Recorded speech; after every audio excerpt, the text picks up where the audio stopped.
Welcome to Cobra Kai. This isn't your local dojo. This isn't your mama's house. There is no crying, no quitting, and no being a...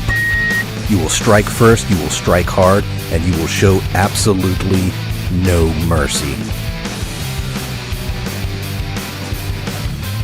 Thank you, Brian, for such a badass intro. Welcome, ladies and gentlemen, to LRM's No Mercy. Your chance to hear a bunch of fucking geeks talk about how much they like awesome fucking karate. I am your sensei for the day, Kyle Malone, and I am joined by my super hot chick, Christine, and LRM's resident interviewing black belt, Manny.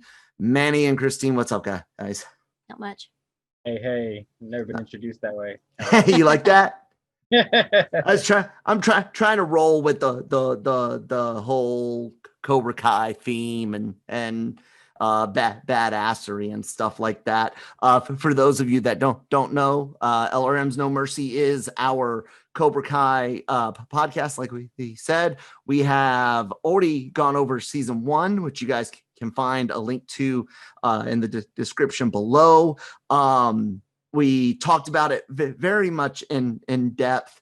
The ending of that season was a repeat of the tournament. It was like the 50th anniversary of the tournament and like the 35th or 25th year since Daniel and Johnny fought in Cobra Kai, or not Cobra Kai, but Karate Kid season 1.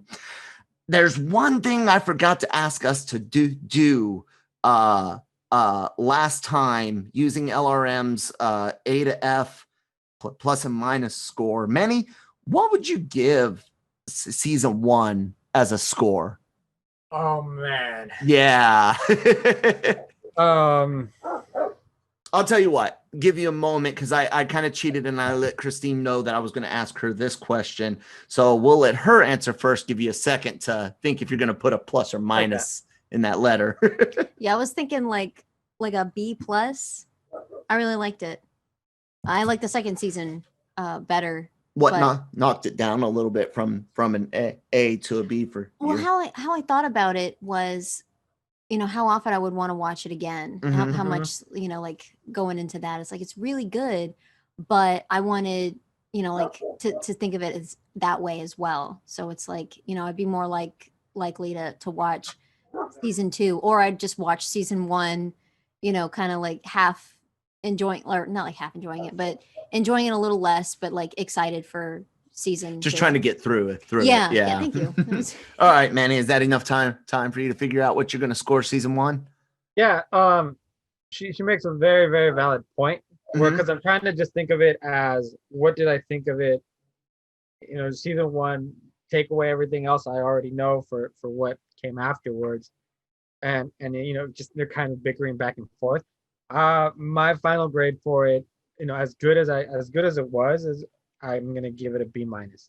Okay, so Christine, you said a B plus. B plus. Wow, we're all over the place. I actually gave it an A minus because of some of the sloppy fights, the ones that weren't meant to be sloppy. Like you have Johnny and Danny who are older, but there was some sloppy fighting and the miscommunication. The whole themes in season 1 was complicated relationships and lack of communication. But that much miscommunication and lack of communication is so, it's annoying almost, because you're watching season 1 and you're like, dear God, if somebody would just say like two sentences, none of this shit would fucking happen. Yeah, frustrating. Yeah. So for that, I gave it an A minus, but pretty cool. I'm happy to see us all doing that. Season 2, you guys already mentioned, it's a lot more exciting for a lot of people. It takes place after Cobra Kai has won the All Valley Championship. It's set during summer vacation. Really focuses a lot on some dissent in Cobra Kai, which we'll get into at the end of season 1. We also saw John Kreese, the mean asshole fucking dude that treated Johnny really bad and gave Cobra Kai the bad reputation it so rightly deserved. And the opening of Miyagi-Do and kind of the competition, not in tournament sense, but business competition in season 2. Manny, we know complicated relationships and communication were the themes for season 1. What do you think season 2's big theme or 2 themes are? It's the 2 themes. Oh shoot. Okay, so that's 1 or 2 big themes you see going through the whole season. The one of them is going to be shoot, I ran out of words for a second. So it has to do with the definition of Cobra Kai and its message. What is it? Because throughout the season, you see Johnny's learning that his message for Cobra Kai, which he was trying to instill in season 1, he realizes that doesn't work. And so throughout the season, you see that, but that transition from what he taught in season 1, obviously, is not well for the kids because now they are confused. Yeah. Definitely. So and this is where the Vulture comes in and is able to do his thing and pick out some students with that original mentality. And so there's a lot of growth in this season. Yeah, definitely. From Johnny specifically. Christine, do you see any themes that Manny didn't mention? The only thing that I was going to say when I heard your question was like, a growing rivalry, and then, these 2 adults who are still learning, and with Johnny, definitely learning how to teach kids, and how the old Cobra Kai isn't the way to go, and having to learn that, and like you said, confusing the kids with that, so. Definitely. The only other words that I would throw in there for fun is the balance and lessons learned is a big themes that I saw in here. We'll get into some of the balance issues, both physically and metaphorically. And then what was the other phrase I used? Lessons learned, because there's multiple times during the season that there's a lesson somebody already learned, but they either purposefully ignored it or mercy goes bad for them. So without any further ado, let's go ahead and start ripping through these 10 episodes of Cobra Kai season 2, starting off with the first episode, which was called Mercy Part 2, following Straight Up. We know Kreese showed up at the end of season 1. Season 2 opens up pretty much right there. Kreese and Johnny have a fight. Johnny ends up besting Kreese in the end of it. Miguel and Sam are done after what she not only some of the bad stuff that he did in the first season, but what she saw as a dirty fight in the tournament at season 1. Johnny has issues with the way that Hawk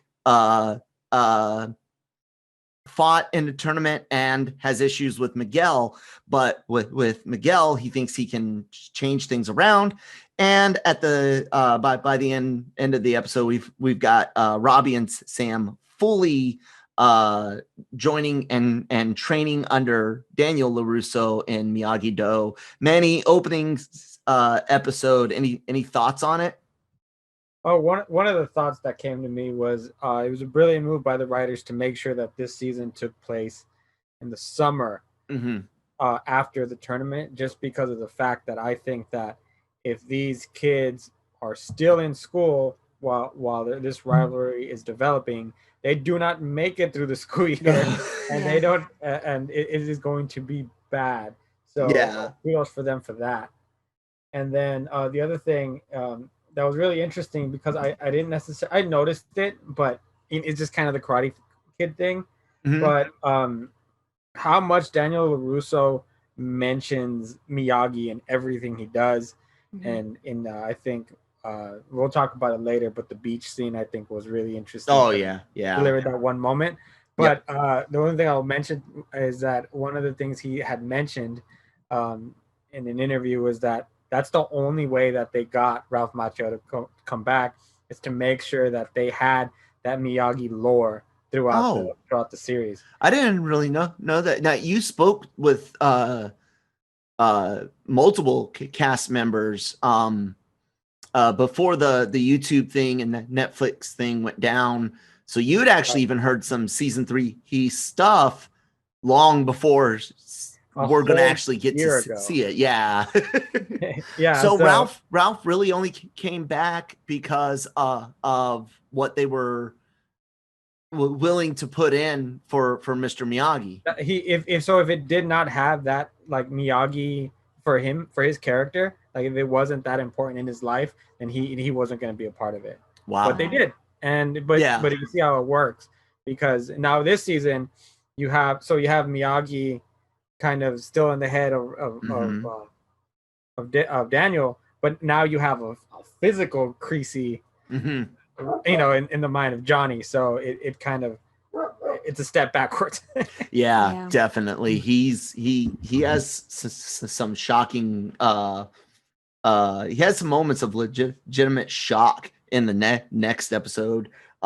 Christine, episode 1, opening for season 2. After that, we have to admit, first seasons always suffer a little bit because of character and world building. It's important, but sometimes exposition gets boring and overbearing. But season 2 got to spread its wings. Christine, what do you think?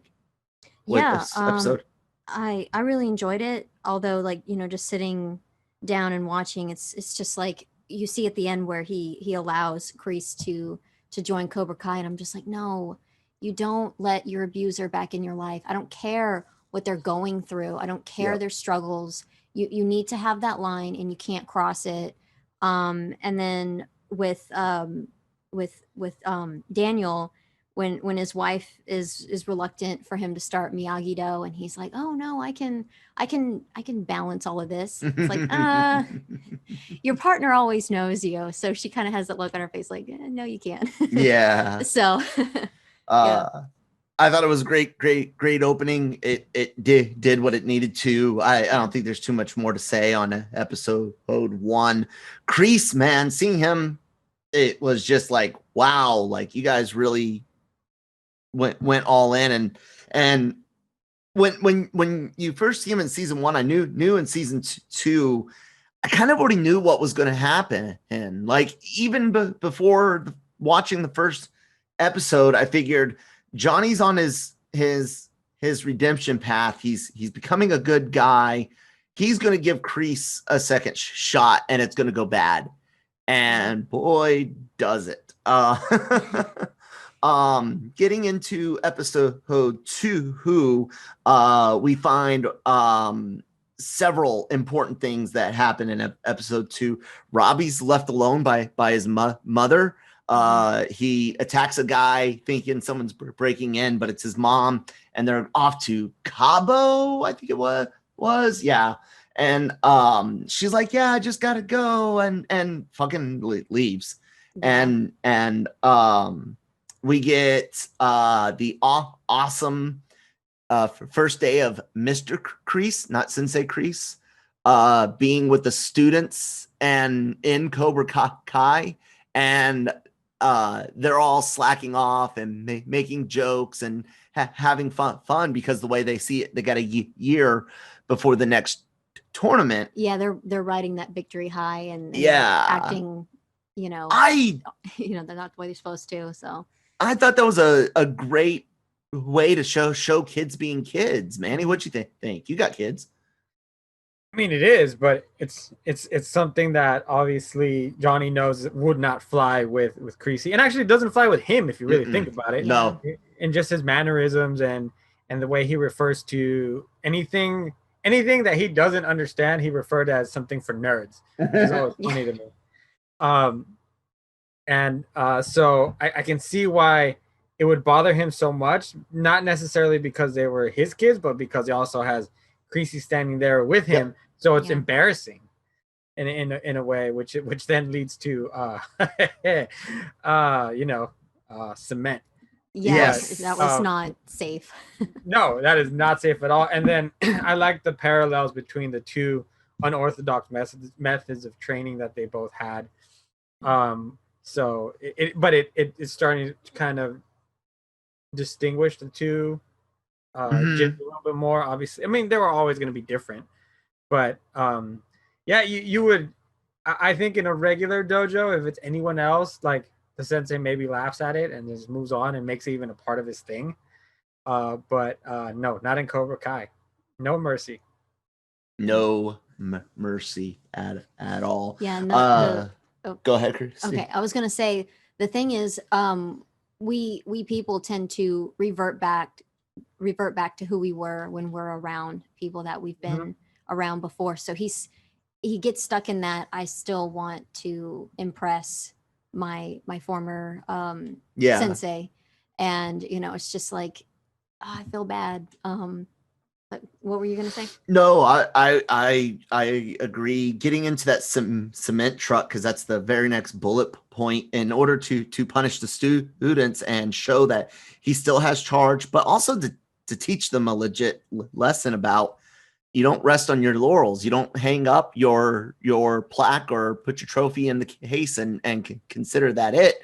You got to keep pushing forward. He's always telling them to push forward, to keep training and whatnot. And so at 5 a.m., he has them mixing concrete to get them all nice and tired by hand, and then brings in a cement truck, in which he tells them that if you get stuck, it's like getting stuck in concrete. And he says, in order to keep that from happening, you have to push forward. And he uses this cement truck as a physical metaphor, very dangerously. Yeah.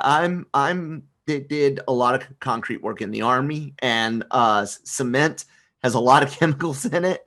There's a lot of agents that we use to make it dry faster, and all sorts of. It's bad. You don't want to be in the cement truck, but they weren't really in a cement truck anyways. There was no fins, no nothing like that. But that was an awesome punishment. Manny, what'd you think of that punishment and that scene, and just when it shows up? Did you know what was going to happen when the truck pulls not up? Necessarily, because but I did notice that as soon as they looked into it, I was like, that's not what the inside of the cement truck looks like. So, but I've seen Mythbusters. Yeah.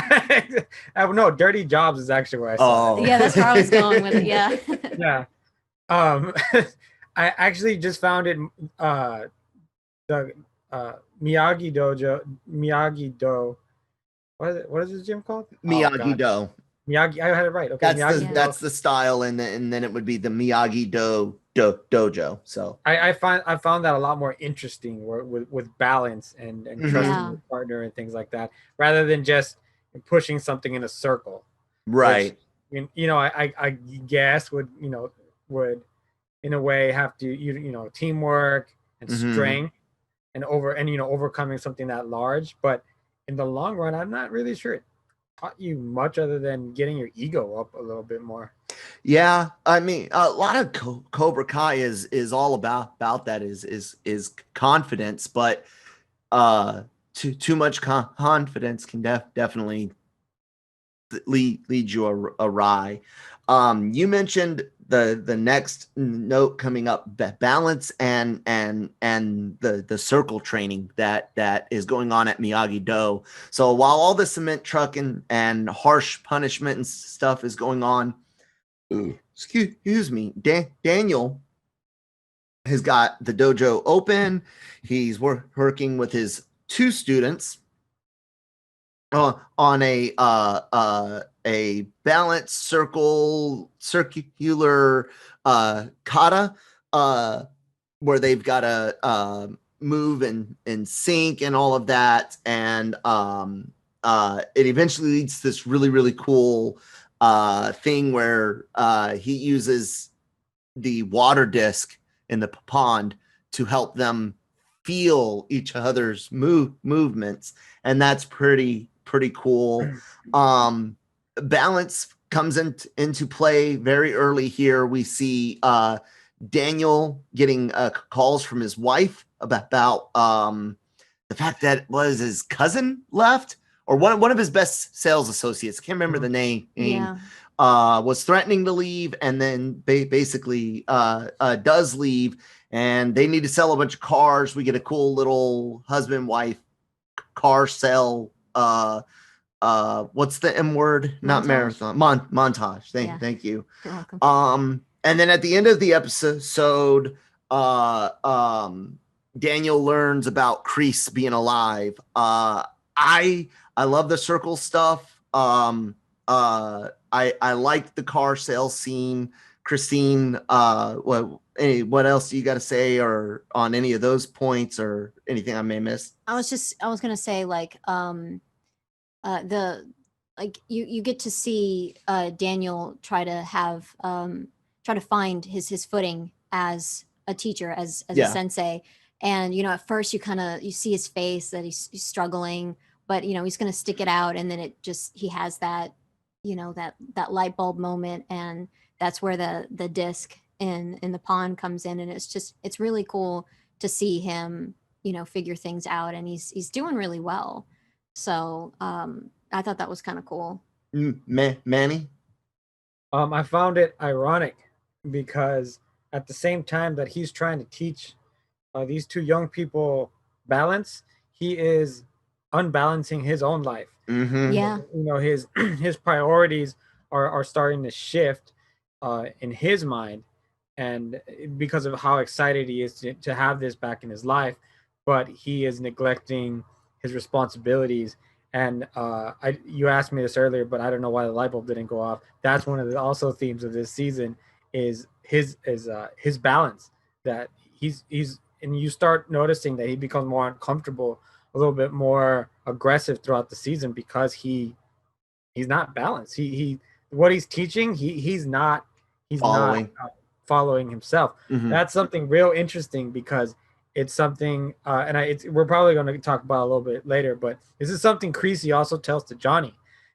He tells him, so you don't follow your own lessons. Mm-hmm. Mm-hmm. And that's something that you see from Daniel, is that he's trying to teach these kids balance and make sure that you're mirroring your opposites, and that way you have this new skill, and at the same time he's not doing that, and this is just the beginning of that, and it has consequences later. Definitely. Yeah, something that I think about is that Scrubs episode with Dr. Molly Clock, where Mm-hmm. Elliot Reed sees the way she is on her personal life, and she's a good teacher, but her personal life is a mess. So it's like you have to be careful of that. Mm-hmm. So because even it's kind of like being a parent, and all three of us are parents here. We've all heard our own parental figures say, do as I say, not as I do, whether it was drinking, smoking, cursing, some behavior, and that you're right. That, I mean, you've got people doing that, adults doing that, and that type of thing definitely helps lead to some of that confusion that we see in Cobra Kai, with two different philosophies coming at these kids. I really enjoyed seeing Daniel see Kreese, and again, a little bit playing off of that first season miscommunication stuff. Oh, I thought Kreese faked his own death. Johnny, you're a liar, this, that, and the other. Episode 2 really kind of leaves us in a bad mood, if you will. You know, Kreese makes fun of Miyagi's death. Daniel immediately responds with, "How's your hand or knuckles feeling?" Reminding him of the time Mr. Miyagi kicked Kreese's ass without striking him. Yeah. and he leaves out after that. I thought the face down was pretty cool. Manny, did you enjoy it? It was a good episode. I think so, but it really starts to show, like I was mentioning, how everything's going to unravel. Yep. And it all stems from the introduction of the reintroduction of Kreese, yep. which is something that season 1 did lack. It did not have a clear villain. Yeah. But I kind of liked. No, it was fine, but you couldn't do that. No, not again. Longer. Yes, absolutely. So next episode's that was called Back in Black, Fire and Ice, episode 3. It's really a lot of filler episode, but it does. There are a couple of very important things that happen. Miguel goes to put some food away. For Johnny, his mom's always making him food and stuff, and he finds out that finds a picture of Robby on Johnny's fridge, putting 2 and 2 together, thinking that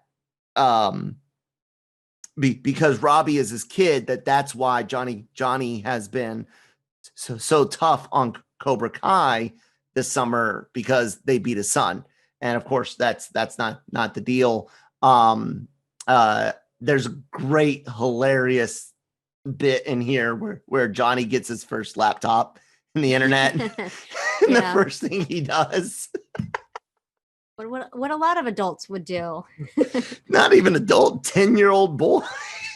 What are you talking about? I got internet in my room for the first time. What do you think the first thing I did was? Obviously, we're two very different people, because but yeah, that reminded me of the Family Guy episode where Quagmire discovers that there is pornography on the internet, and he comes out of his house, and one arm is the size of the Incredible Hulk. Oh man, that's funny. So yeah, I loved that scene. That was real funny. They try to get Johnny. Miguel wants to get Johnny out on the dating world and stuff like that. Eventually, it's just a really fun scene. We get Daniel's balance issues still happening. The Valley Day performance is what he's banking on for his business. We sponsor this Valley celebration, this fair every year. Don't worry about the business wife. I need to focus on Miyagi-Do, because Johnny, John Kreese, Johnny Lawrence, and Cobra Kai. And it is a bit of a filler episode, but it's really important that we see Daniel doing this, obsessing with Cobra Kai and Johnny, and his wife being the way she is. And we'll get to the big performance and what happens here in just a minute. But Christine, not counting the end performance and stuff, any other standout moments besides Miguel finding out Robby's Johnny's kid and Daniel and Amanda's issues? Yeah, they went out for dinner. Johnny took Miguel out and explained, and I loved how him as an adult can admit that he was wrong, that he did something wrong. There's so many adults that are just they'll fight it. It's a hill that they want to die on, and for him, he's just no, I'll tell you what happened and how I failed my kid. Not being there. So I mean, it was was a great moment. Manny, what'd you think? You know, it's something I didn't necessarily pick up on too quickly at the first time around, because I was more like, yeah, he probably should have disclosed that right after the tournament. Like, hey guys, like, you know, this happened, but at the same time, you know, that's his private life. Yeah. And you know, if you want to try and keep that separate, but it it was good. If I would not have thought that he would do that, but then I thought, wow, this is how much he really cares for Miguel, is that he took him aside and was like, all right, look, this is what's going on.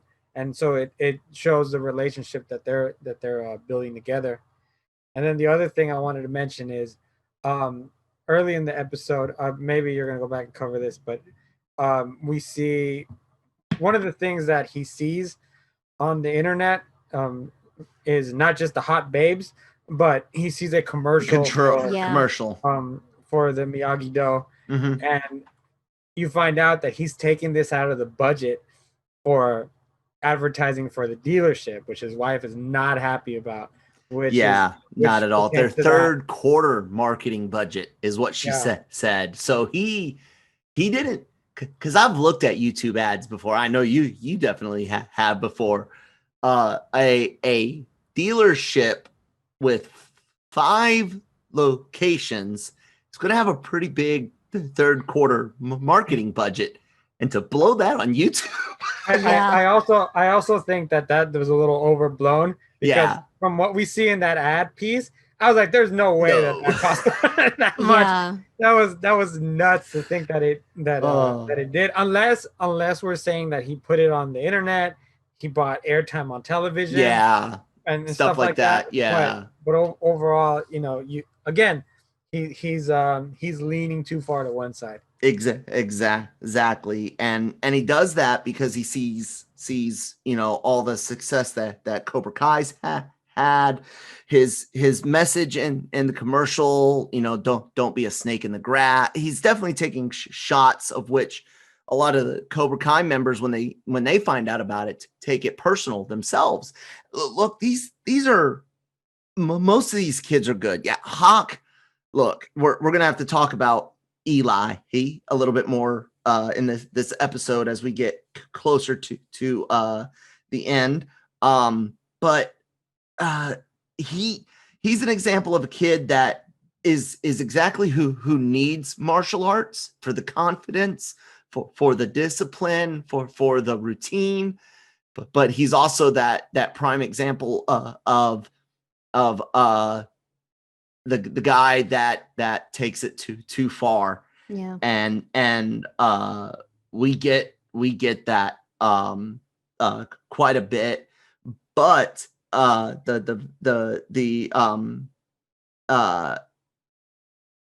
message is basically clear. Miyagi-Do wants students. Cobra Kai has students, and apparently there's no other dojos in the valley. So Miyagi-Do uses the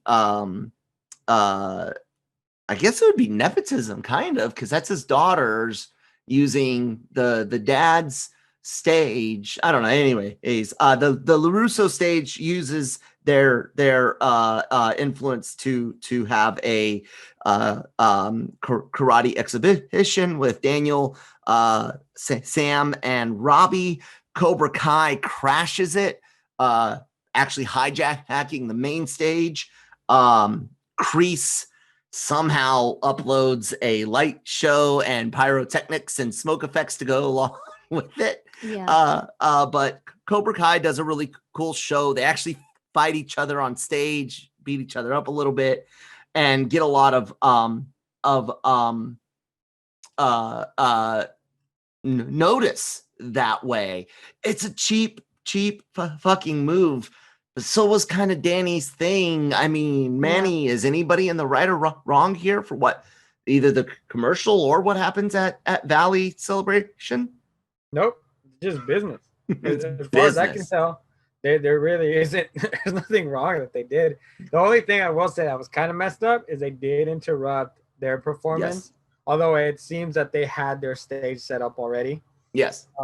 So maybe even I was thinking about it. I was like, you know what? You could have let them finish, and you would have still had the same reaction. Oh yeah, people would have left them, came over, saw you, and still thought you were cooler. Yeah. So like, you know, I understand the theatrics of it and how and interrupting them, pretty much saying like, hey, move aside, we're the real ones here.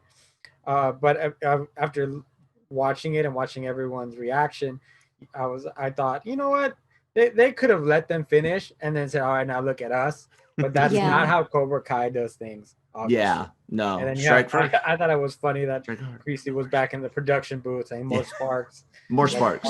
Yeah. I don't think people really. Film and TV is all about suspension of belief, but I've seen what it takes to program a light show for a band, and the other effects that come with it. You can't just walk up and more sparks. No, it's more that way. It's a great episode. I like it. Cobra Kai kicks ass, and they get a lot of stuff. It's all business, like you said, Ed, man. And it's Danny, it's not so much business. I mean, he's trying to do the business side for his car, and he does want students for Miyagi-Do, but he wants students for a different reason. He doesn't necessarily want them for money. Johnny wants them both because, he wants money to be able to keep doing it. But Johnny really does have legitimate care and concern. And when he calls a kid a pussy, or he calls a kid a nerd or whatever, it's not him being vulgar or being even really being mean. It's him taking the best from what he learned and applying it. Would you not agree, Manny? Yeah, you got it. There you go. No, I agree, but I also see his point in not that I do this, by the way, but I understand his point where if you harden them up, kind of like when he says like, how are you supposed to fight if you've never taken a punch? Yes. Yeah. Like so the same way, like I'm going to you feel entrusted with me, I'm going to verbally abuse you and make you tougher so that in the real world you're able to also take it. Resiliency. Yeah. Thank you. That's exactly the word I'm looking for. Yeah. I mean, have I done something similar? Like if my daughter fell, I always stop let her crying. Get up. You're okay. I would always let her get back up. Yeah. Or if something similar, I told her not to do something and then it ends up with consequences. What we learn. Yeah. I let her have the moment of pain and crying, and then afterwards we would talk about it and she'll get the hug. But it's important not to coddle people sometimes. They take it up a notch, obviously, a little bit, maybe too far than what you should. So, but it's just a way of it's just one method of learning. It's an opinion. And definitely. Christine, any take on the Valley celebration? What happened, or the topic Manny and I are on as far as calling people names to help build resiliency? I think that if he had said what he was doing, then the kids could be like mentally prepared, like, okay, let this harden me up, all of these harsh words. Instead, he just like goes right at it. He makes fun of Hawk's lip, and he's calling people losers and pussies and all this, and it's just like, kind of you need to let them know what you're doing. Otherwise it's just like, this guy's an ass. I do like that, because we live in an age to where there's did you like Scrubs, Manny? Well, I love Scrubs. Okay. You and I both know there's no way, I'd say a quarter of those episodes could be made today and that's aired. A lot of things I grew up with. And that's not even that old though. No, Scrubs ended in what 2009, 10. It's a 10-year-old show from its ending. But this show and Bill Burr and The Mandalorian season 2. I'm not going to give any spoilers, but Bill Burr makes a very, very charged joke in the Mandalorian episode, The Believer. He makes a your people joke. And by your people, I mean Mandalorians. I mean, he goes I cannot believe Disney allowed that joke to go all in. But Netflix, Cobra Kai, YouTube, they were smart in letting Johnny be Johnny, and still, like you said, he hasn't been connected to the internet. He doesn't know modern social. I don't even want to call them standards because they're not standards, but norms and expectations. So a lot of this stuff, I don't think it's even abusive. Like, he's definitely it's just outdated different and outdated. Yeah, like the when he tells Aisha to make a video, and Aisha's like, I don't know if we can do this song, and he's like, oh well, I got the CD right in my office, and it's just it wasn't a CD, it was a cassette. I got that. I had no worry about it. I got the cassette in my okay, that's what it was. Player. Yeah. He's definitely, if there's one thing that you can take away from it, is that that's not the only part where he's disconnected. It's right everywhere. So you can I guess, for lack of a better terms, excuse it, because it's like, no, this guy. I mean, when he got his laptop, he couldn't figure out how to turn it on. Yeah, he couldn't figure out the Wi-Fi. And then one of my favorite parts is he's on the phone. He's all like, yeah, we have classes at 4 and 5, and boys and girls. Gender what? Just a joke. Is it a prank called? Yeah. So it's, you see why he's like that, but it's consistent. I'm just happy that some people still can find comedy.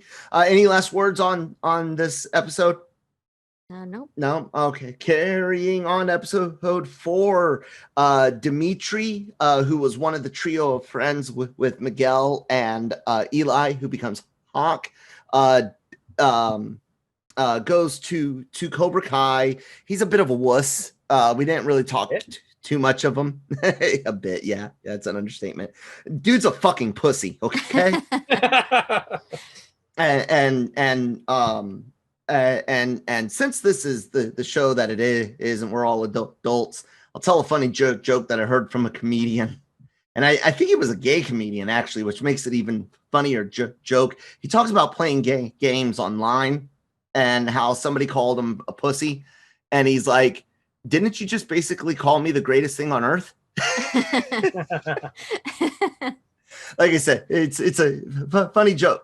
It was more funny because I do believe he was gay, but even he could make that connection. It was a good joke. I liked it. But anyways, Dimitri's a fucking pussy. Goes to Cobra Kai, is like, I want to do karate, but I don't want to be hit. I don't want to hit anybody. I don't want to sweat. And Kreese hits him, bloodies his nose. He tells Eli Hawk about it. Miguel finds out, questions the methods, brings it up to Johnny. Johnny's like, yeah, dude was probably being gay, fucking pussy. And things carry on. Kreese is now teaching in Cobra Kai by this episode, and we get a new character introduction. Tori, played by Peyton List. She comes in. Basically, Johnny says, we're taking it back to formula. Back to formula. Yes. I made a Spider-Man joke. Taking it back to basics, and asks if there's anyone to take on the champ. And Tori, Peyton List, a female character, comes in, and she's like, yeah, I'll take you on. Christine, this intro and fight, what do you think? Dimitri getting punched in the face. Miguel to Tori. What did you think? Okay, well, first off, Dimitri put his hands on Kreese. Yes, he did. Started touching his tattoos. Like, yes. Don't fucking touch me. Yeah, it's like, did your mom not teach you personal space? And then he wants to go cry to his friends about it. I mean, I was annoyed with that, but I kind of would have just called him out on that. Like, what did you do exactly? You know, and then yeah, the with Hawk's reaction to it, dismisses him, and you know, just I think he called him a coward. Right? Yeah. You know, it's just like, you know, try to be nice to your friend. But yeah, with Tori, at first, you know, I thought, you know, Tori was kind of cool. I'm glad that she, you know, she had that confidence, and she beat him, Miguel. And yeah, it's like, well, they both got in good Yeah. hits. Yeah. yeah, so it was, you know, and then, you know, Miguel just, he's like, yeah, that was kind of cool, instead of, you know, taking it, you know, Further. too hard, Yeah. you know, and letting it, you know, cut more than it should. Just like, okay, yeah, I lost, but that's fine. But yeah, like, I guess I'll get more into Tori the further into the episode we talk, because I have more to say on that. Yeah, definitely. Just that the beginning, Dimitri getting his face smashed in quite appropriately, because he did touch the guy and touched his tattoos and stuff. I don't like going to churches that do the whole Hugging of our kids. hugging and handshake, like the minute after it's a Protestant thing, and like a lot of Baptist churches I've seen, and some Pentecostal type stuff, where after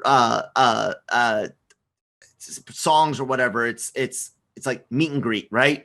And everybody wants to hug strangers. Don't I'll shake anybody's hand, but don't fucking hug me. Don't pat my back. Don't invade my space, Manny. How are you with that, man? And talk about Miguel, Dimitri, and Miguel versus Tori. I'm sorry, man. I'm a hugger. Well, if I knew, like, if I met you, dude, straight up, it would be the bro hand clasp with the shoulder in and the hug, because I know you. But if you were just a stranger and you were like, hey, what's up? But no, don't touch me. I'll punch Well, I'm you. not hugging. Yeah, I'm not hugging strangers. Yeah. In general, I'm more of a, yeah. That what you mentioned. That's where I'm at. Yeah. I'm gonna be honest, man. I'm surprised Daniel Larusso didn't smack Dimitri. Yeah. That kid was. And we'll get there too. I was frustrated with him. and he was a very frustrating part of the series. Yes. But I guess it also comes back to and I guess we can talk about this a little bit more later, is patience and being and finding different ways to be a mentor. Yeah.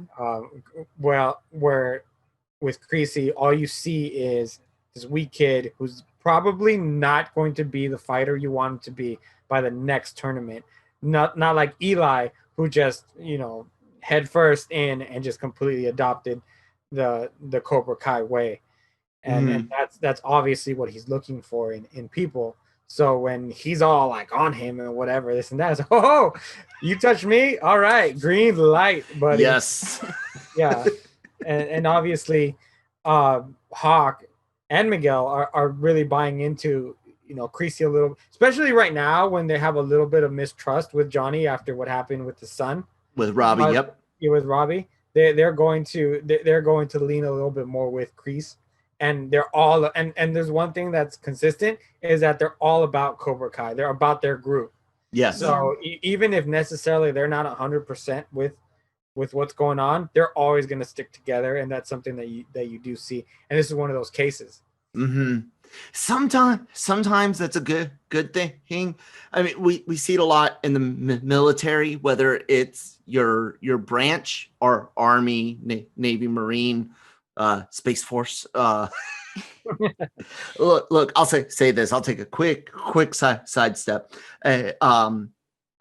Everyone should know that the Marine Corps belongs to the Navy. It's the United States Marine Corps, but it falls under the Department of the Navy, much like the United States Army Air Corps used to fall under the Army before splitting off and becoming the Air Force.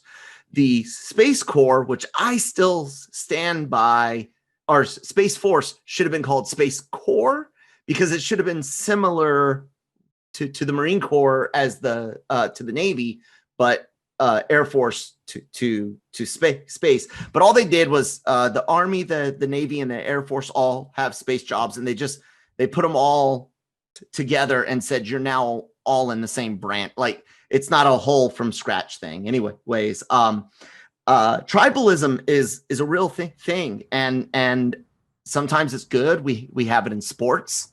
We have tribalism in sports, and it can be healthy, great, fun. Look at what the Russo brothers are doing this NFL fantasy football season with all of the Avengers versus Avengers games and the funny videos and picking at each other. Have you seen like the all French song by Plum Clementif Mantis?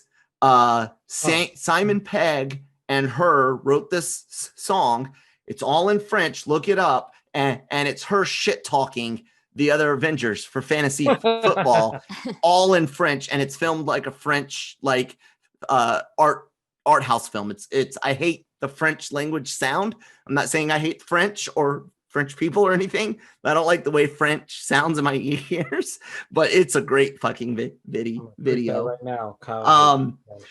Miguel does start to question Kreese's methods. Like we said, there's the Tori and Miguel fight. Manny, there's always in geek culture these days, conversations. Fuck, the Mandalorian just brought it up again last week of appropriate, I guess, for lack of a better phrase, or let's not use appropriate. Let's say realistic girl power moments versus the forced, hey, look at us, pat us on the back because we made a girl power moment. Tori versus Miguel, where do you think that falls along? Because I think that's a legit girl power, like an awesome, yeah, go for it. That could really happen. It didn't feel forced at all, Manny. I was down with the Tori Miguel fight.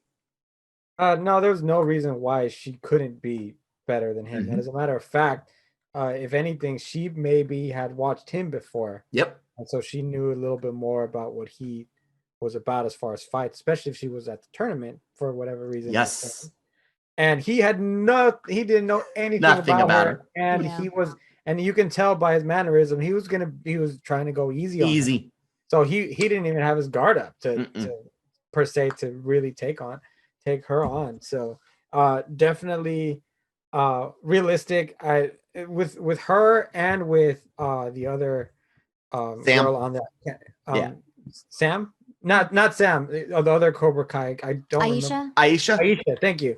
It never felt forced. She really also earned her way in, and then ended up punching everybody in the face. Yeah, it was great. I appreciate that because I think, and I know I might get a little hate for saying this, but a lot of properties now, they're adding that forced girl power that actually is a little bit more condescending than it is helpful. Yeah, it was so much though that in The Boys, the showrunners for season 2, that Girls Get It Done was actually them being disgusted at like when the Avengers did it in Endgame and other films doing it, and they came out and straight up said it. We put this in there because we hate it so much. So it's nice to see it where it's a character. It's not like she was some sort of. Also, a flip example would have been if the girl who played Hawk's girlfriend, if she all of a sudden was a badass. Yeah. Then we have a gripe. But I think in this case we're okay. Yeah. Christine, same question. Just because you're the female here, you give me give us an example or two of forced female power moments in film or movies that you hated, and give us one or two that you think actually do your gender and science fiction, fantasy, geek stuff justice. Yeah, well, you guys had mentioned, and I'll just talk about the two that y'all mentioned, the Avengers from Endgame. Yeah, and then the other one, Infinity War. Yes, that one I could feel like where it was just a little forced.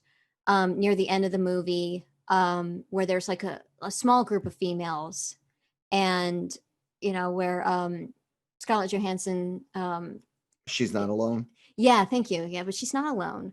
That one was all right. It had as much as she. Yeah, it was just kind of like, oh, okay. But then the next one, it's like, yeah, every single female happens to be in one spot. Could you please not do that? It's so rude. Don't try to make me feel good about myself. Just make something that doesn't take me out of the viewing experience. Mm-hmm. And then with Mandalorian, it took me a minute to realize what had happened. It was like maybe, I don't know, later on in the day after I had watched that episode, that last one, and for season 2, and I was like, wait, it was all female, and the it didn't bridge crew. click. It felt just so Normal. real and realistic. Yeah, it was just a normal feeling, and it just was like, okay, yeah, there, Yeah, you did it right. There we go. All right, cool. Well, we're gonna get off of that part of the topic before we get into Too deep. too much trouble. Christine will be kicked out of the girl club for not buying into what she's supposed to. What she's I'm so sorry, lady. The people that listen to LR Mornings know me, but others might not. Anyways, Manny, I want to talk about the club and what happens at the club, but I want to separate it. Daniel Larusso has a depressing moment where he's trying to recruit for Miyagi-Do at this country club. It's a beach club, not a country club, not like a golf club. No, like a golf club, but with the fucking beach. Yeah. You mentioned this moment, so I want you to talk about it the most, or at least first. After one of the club members mentioned, Aisha's mom, I believe it is, mentions that her daughter goes to Cobra Kai, and the video from the Valley Day celebration. Danny's kind of depressed and takes a walk on the beach and meets somebody. Tell us about it, Manny. So it's somebody who he resembled being Mr. Miyagi on the beach. And so he gets really excited. And obviously he's just gone through a moment where he's been kicked in the nuts by his own peers who maybe he thinks should have his back and should understand what he's trying to do. But they're all enthralled with the Cobra Kai video and with Aisha's mom, and she's doing so well and just so much praise that he's not getting. And so he goes to this guy who is obviously, I hope that in the next, well, no, that's not going to happen. I hope to have a moment sometime soon where I'm that relaxed, where just, I mean, and he gives him some Miyagi advice where he's saying, if the bait is good, the fish will come. And he's being very, very patient. And obviously right there, he has his Miyagi moment, and to him, that's Miyagi speaking through this person. And it was great. I think that's really good for a sense of fan service, and but at the same time, moving along instead of him having like a cloud bubble with a CGI Miyagi speaking to him or something like that. I thought that was a really good way to have that moment for him on the beach, which we've seen for the Karate Kid. Some of those beach scenes in those movies are very, very important. Very, very much so. Thank you for telling me. I was happy to hear that you enjoyed that scene as much as I did. Tori causes some trouble at the beach club as well. She steals a bottle of vodka. Her and what's her name? Aisha. Thank you. Aisha go off to drink it after Sam confronts them.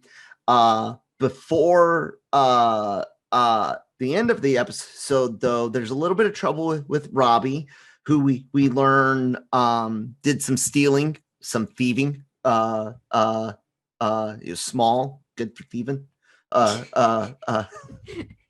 You know what's wrong with us, Manny? All we do is reference humor. You, me, Jammer, Christine, like everything's a reference to.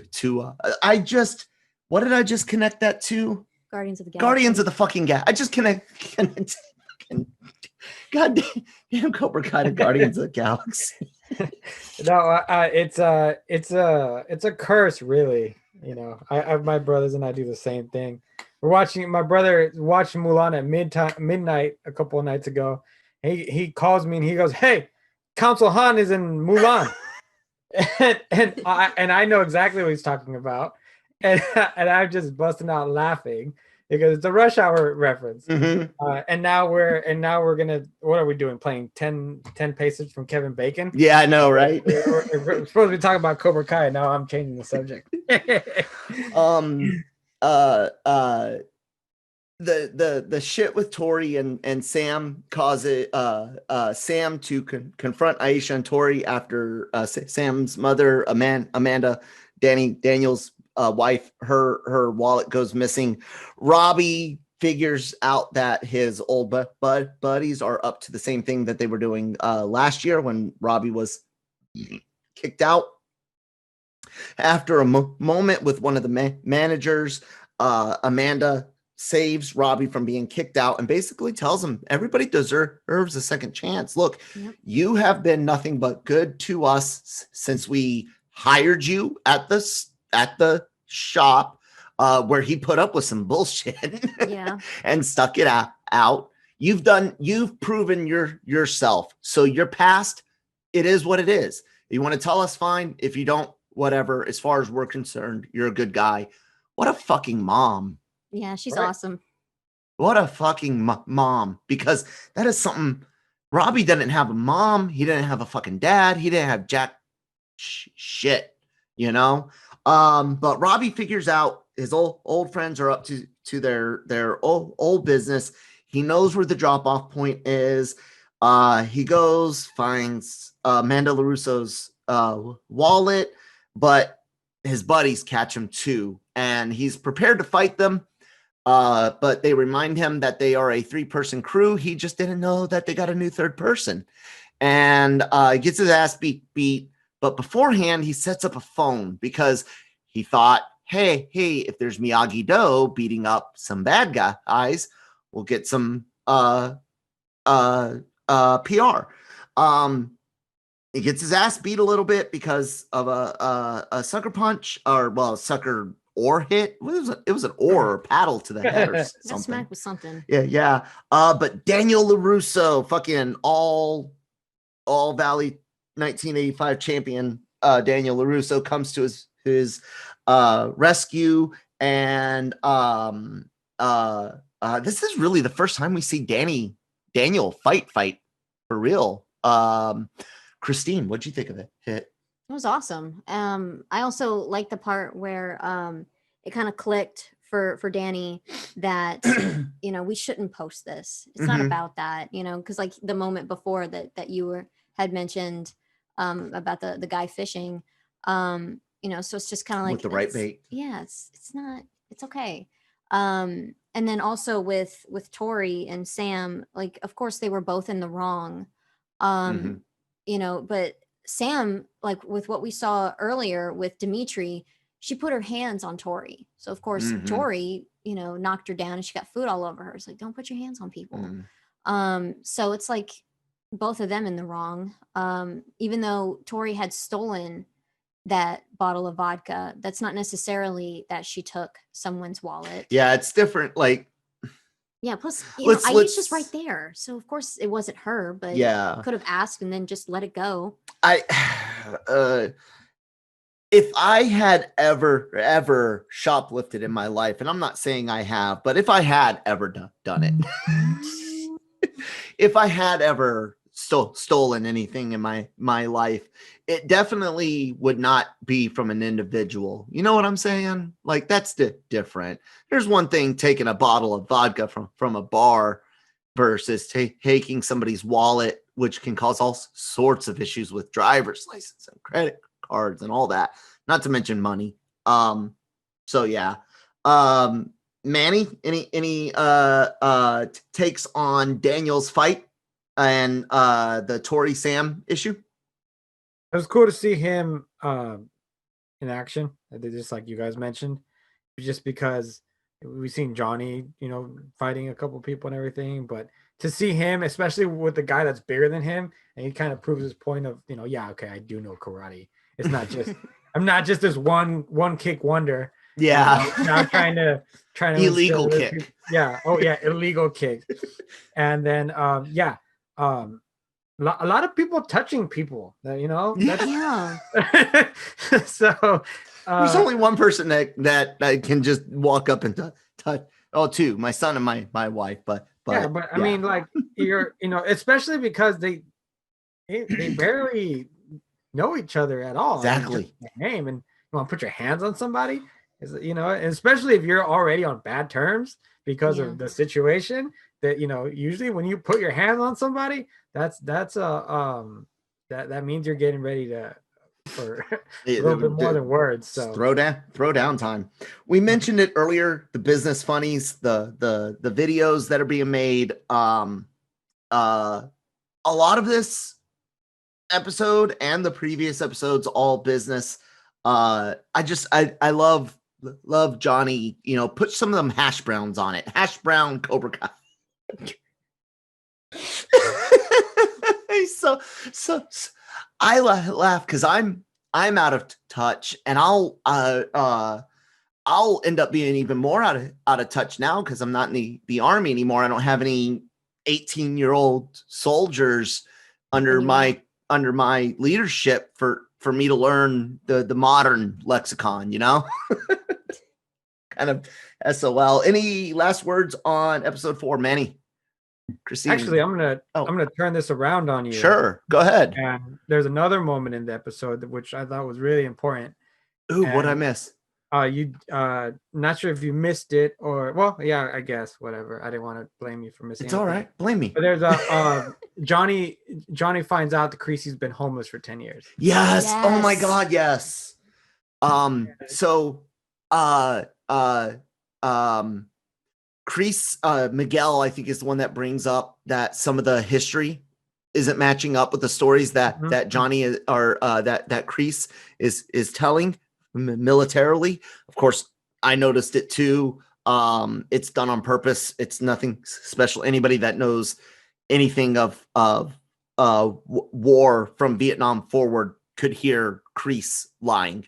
If you know anything of U.S. military history from Vietnam forward, you can hear Kreese lying. But it's such a thing, and I don't want us to run too long, but I am a service member. I suffer from PTSD. I went to Iraq 05-06. I had direct, indirect contact and engagement with the enemy. My second and third deployments, all attacks were indirect, so I was a bit safer, but everybody handles things differently, and I get really, really nervous whenever I see somebody talking about wanting to talk mental illness on TV, because we just saw it from Moon Knight and Kevin Feige. Kevin Feige just came out recently and said that Moon Knight, a character from Marvel Comics, getting his own Disney Plus show. Jammer always made me make sure I fill out all this information. That it will deal with mental illness. One thing I need to say, don't baby us. I'm going to say that, especially service members. Kreese's situation's real situation, homeless, veteran, having trouble adapting to life outside of the military, life outside of combat. Those of us that have been in from 2001 forward, lots of them have. I got 3 deployments. Many of them have 4, 5, 6 more years. Imagine spending 6 years of your life between Iraq and Afghanistan during your first 8 years of service, things like that. It's an important thing. It's great, Manny. What else did you want to say about it? No, I'm glad you brought it up. No, so I bring it up because this is a question I can't answer, and you have a better way of talking about it, because I think it's one of the only times in this series where we see him at all vulnerable. Honest, yes. Yeah, and honest, because there's no way out, obviously, because Johnny finds out that he's not at the hotel, and so he finds him. And he talks about the fact of the different things that he wanted to do, and that that he also mentioned they got psychologists now, and they wouldn't let me re-enlist. What do they know? They haven't been out there. Yeah. Mhm. And so I don't know, obviously, but I kind of get the feeling. So it's like, is he the way he is now because of all that he's been through? Because he wasn't even able to take another job. Partially. He can only. Yeah. He didn't want a handout. He wanted to, he wanted to do everything on his own. And then he got to the point where he wanted to go back to the military, but they wouldn't allow him to. But yeah, if you see him the way he is, of course, probably not a good idea. No. It's a hard thing to give up. There is a camaraderie that you see in Cobra Kai, the dojo itself, that is similar to the military. That tribalism I was talking about, the army's filled with it, and God knows I did everything I could, including mutilating myself and giving up body parts to try to stay in the army.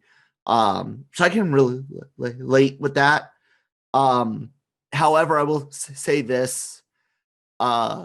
Vietnam was a fucked up war. America really, it's always stupid to fight a war with one hand tied behind your back.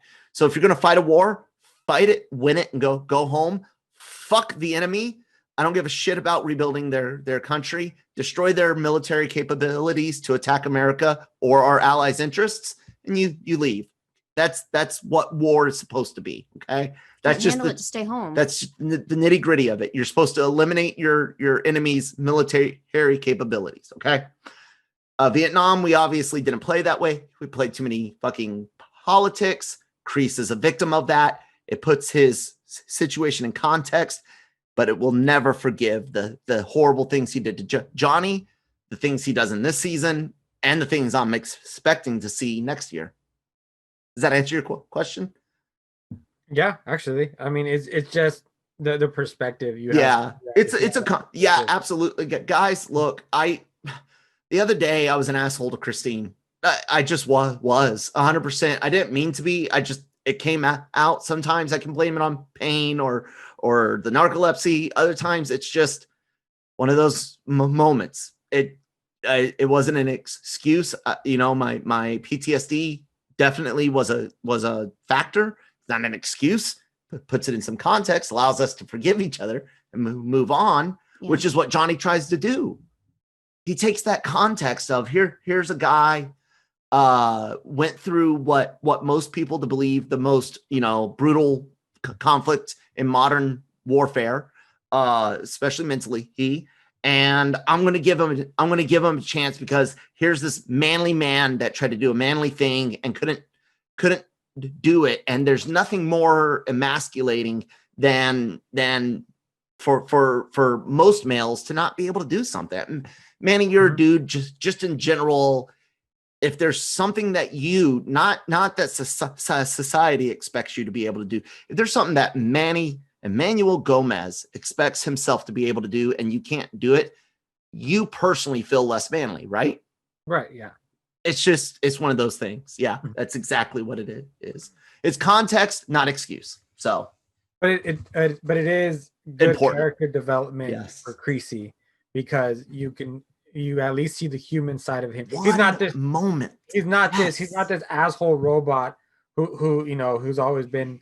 To be honest with you, and this is something that they revealed later, and you know what, we're running long, I know, but he's not the scariest Cobra Kai sensei that I remember. No, he's not. For those of you that watch Karate Kid Part 2 and have seen the season 3 trailer, which we'll get into.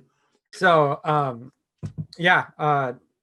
just really appreciated that Kreese moment because it gave him a lot more depth. than what we Awesome. had seen before. All right, let's carry on to episode 5, and let's pick up the speed just a little bit. This is an Eli and Hawk heavy. Eli is Hawk. We get some flashbacks to the scene that we saw in season 1 where the principal's in the fucking auditorium talking about a mom with a boy with a messed up lip calling and complaining about bullies. Like, Facial what deformity is what they stupid used. ass fucking principal would do that? Oh my God. I am one of those people. I have my father's a high school history teacher for public high school, and my sister's a private high school English teacher. So I have a lot of direct like input from teachers, right? Yeah. Every last one of them I know, administration's the fucking problem. And here's an administrator fucking shit up. Yeah. Oh yeah, there's always a war between teachers and administrators. That is something I am very well aware of. Oh my God. The principal, we see Eli's mom, my son's crying. Can you do something? Oh, you're going to make an announcement. He like, no, don't. They're going to say my name. Even if they say lip, they'll know what it is. And everything comes about exactly as it is. This episode, it's the 5th episode in the season. It's called All In. It reminded me of the Believer in the Mandalorian, in that after we get the initial setup, it's an action set piece set in a mall. This episode, right? I'm in the right episode. Yes, I am. It's a cool episode. Did I miss something? I feel like I missed something. No. My notes are good. Okay, yeah, we're set. Okay, so shit goes down at the mall, and some really, really bad stuff eventually happens at Miyagi-Do. I've got this right. Yeah. Right? Yeah. Yep. Okay, good. So we've already kind of talked about what my mom's school's admin and stuff. It was fucked up to do the announcement there at lunch. We saw it happen in season 1. We get some more circle defense training from Daniel. Dimitri goes to Cobra Kai, or not Cobra Kai, Miyagi-Do, to start training with them. Gives Daniel the same type of shit. I don't want to be punched. I don't want to punch. Daniel starts trying to train him, but I really just want to get to the whole the mall issue. So before we talk about the mall jump and that fight, Manny, anything you want to go over beforehand that we haven't touched yet for this episode? Not necessarily go over it too much, but just kind of mention it because it is important. Okay. This is the episode where Kreese and Johnny have that conversation about applying his own teachings towards his son, because he's very he keeps poking at that because he knows that that's a soft spot. Mm-hmm. And so you see his little plan start to unravel a little bit, especially with what happens later on, and it has to do with the fight that we were going to talk about. The other thing is also Tori starts getting into the head of Miguel, and telling him to strike first and to make the first move. Yeah. So she's pouring it on pretty thick. Yeah, but then we get to we get to the mall where Dimitri is. He's part of the group, and they're not bad people, so they're not gonna tell him to buzz off. So yeah, it looks like they're enjoying some time at the mall. Yeah, Christine, anything to say? Yeah, just it's kind of hard when you're being bullied, because I remember when I was being bullied, I didn't go to my mom or my dad because I knew that they'd make it worse. And he took that gamble, and his mom made it worse. And then, like you said, the administrator made it worse. And it was just, and then you get a little bit of what he was like before he shed his identity and picked up this Hawk. Yeah. Which This I hate to hawk. tell you people, but you definitely, I can guarantee you cannot cover up a blue tattoo with red ink. I know, that was so weird. He changed the mohawk color on his actual head, so he changed the hair color of the hawk, the feathers on his tattoo. It doesn't work that way. Yeah, unless you went out and got like expensive laser treatment Yeah. to do that. And it's just like, why would you do that anyway? There's a lot of stuff with Dimitri, and we do learn a lot about how much of a fucking just nerd and little bitch this kid can be. But that's the key, and that's what Miyagi-Do brings out of other people, is what else they can be. And Cobra Kai, the same thing, which is why I'm really excited to season 3, and I can't wait till next week when we're talking about our expectations for that season. So Manny said nothing else about the mall. I don't have anything else about the fucking mall. Christine has nothing else about the fucking mall except for it's obviously not a very good mall because it's got a Marshall's in it. No, I'm joking. Also, security there is terrible. Yeah. Security is garbage. I like the school. When we get to the school, I can't wait. So Manny, dude, let's talk about this awesome mall fight. Hawk and a couple of other Cobra Kai guys jump Eli for leaving a bad Yelp review on Cobra Kai, which again goes to the whole jokes of technology and time that's passed, and so I love this show. Mhm. He says, I've been practicing karate, gets knocked down, runs away. Eventually Sam and Robby, using the circle defense, that technique that they have been training and learning from Danny, do a really, really good fight. I actually think this is one of the best fights out of both seasons. What'd you think, Manny? It was cool because you see the training in use, and they used it in the appropriate way. They were defending their peer.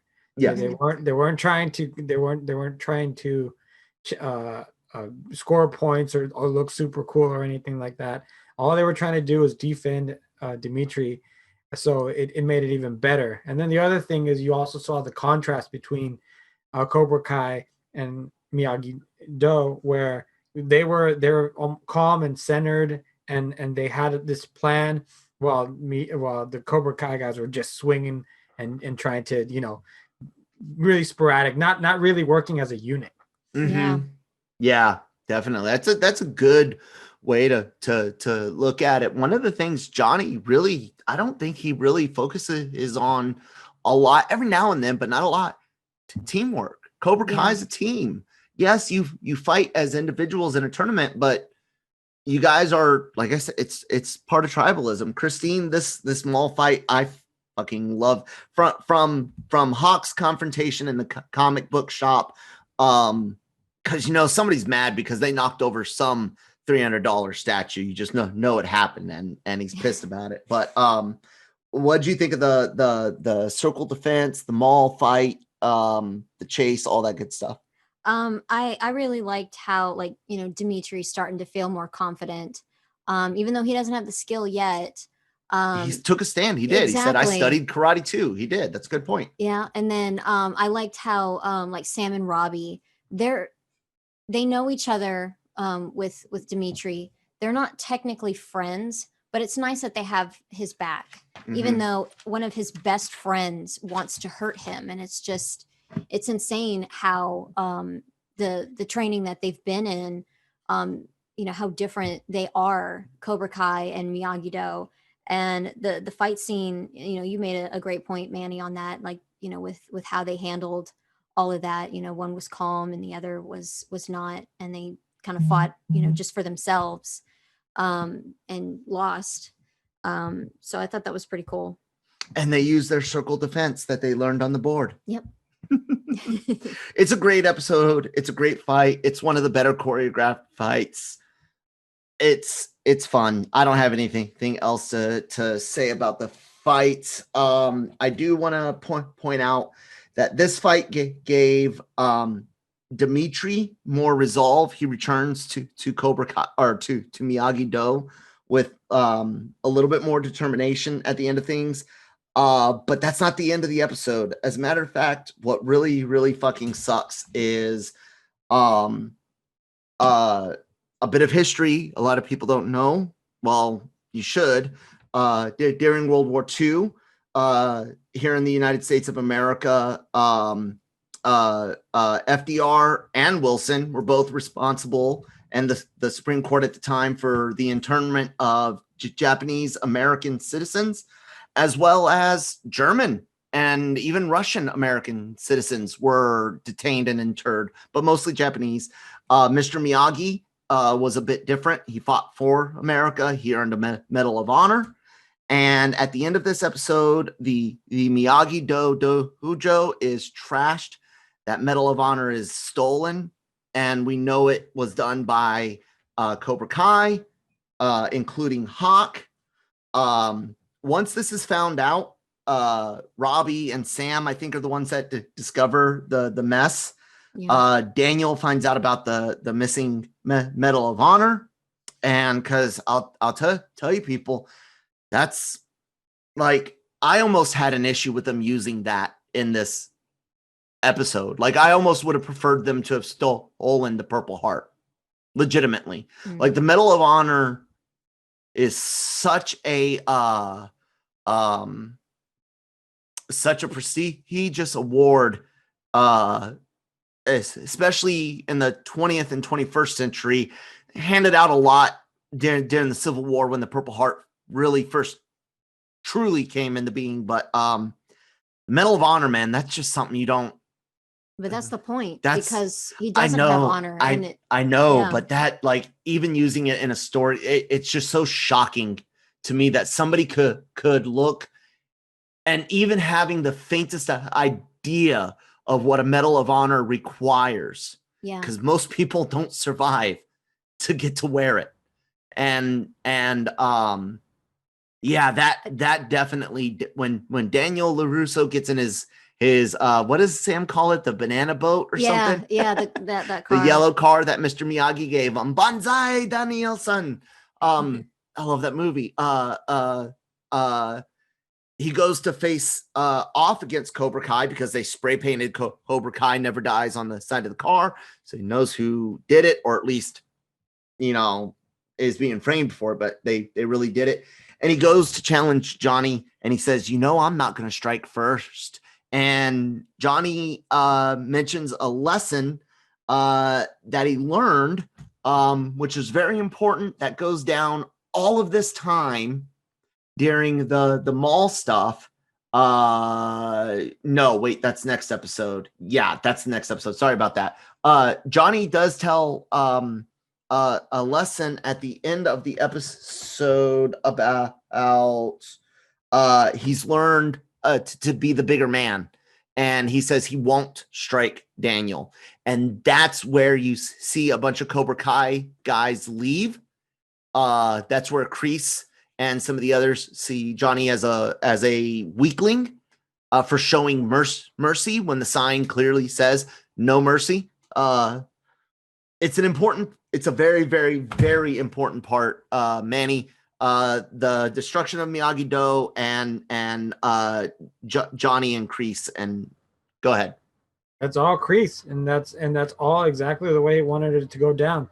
He, there's no chance in hell that Larusso doesn't storm into his gym in the middle of a classroom and confront him about it, or wherever he is. And being that it's going to be first thing in the morning, Kreese obviously knew. He knew what he was doing. You could tell. Oh, yeah. It was all set. It was all planned out brilliantly. And so, I mean, it's you start to see Kreese's plan unravel, and what he's gonna do is he's gonna force these kids to lose their faith in their sensei, and who are they gonna turn to but him. But It has to do with the way that Johnny first introduced Cobra Kai to them. And then Johnny's also learning on the go, and he tells it to Miguel also. He goes, "Hey, I'm also learning that things aren't black and white. A lot of things are gray." Yeah. And he tries to explain this to the kids, but at that point, he's he's turned them into Cobra Kai. Yeah. And by the time he wants to kind of switch it up, Kreese comes in and keeps the message consistent. Who are they going, who are they going to turn to? So, and obviously Johnny's new outlook, it isn't as cool. It doesn't make you look as a badass as to strike first or strike when they're down or when their back's turned, and so it's it's his own fault. But at the same time, Johnny in the beginning didn't know any better either. Yeah, no, you're absolutely right. Any last words on this episode 5? Yeah, there was something I wanted to say What's up? about the whole Medal of Honor thing that you were talking Go ahead. about. Something also, Hawk is a kid.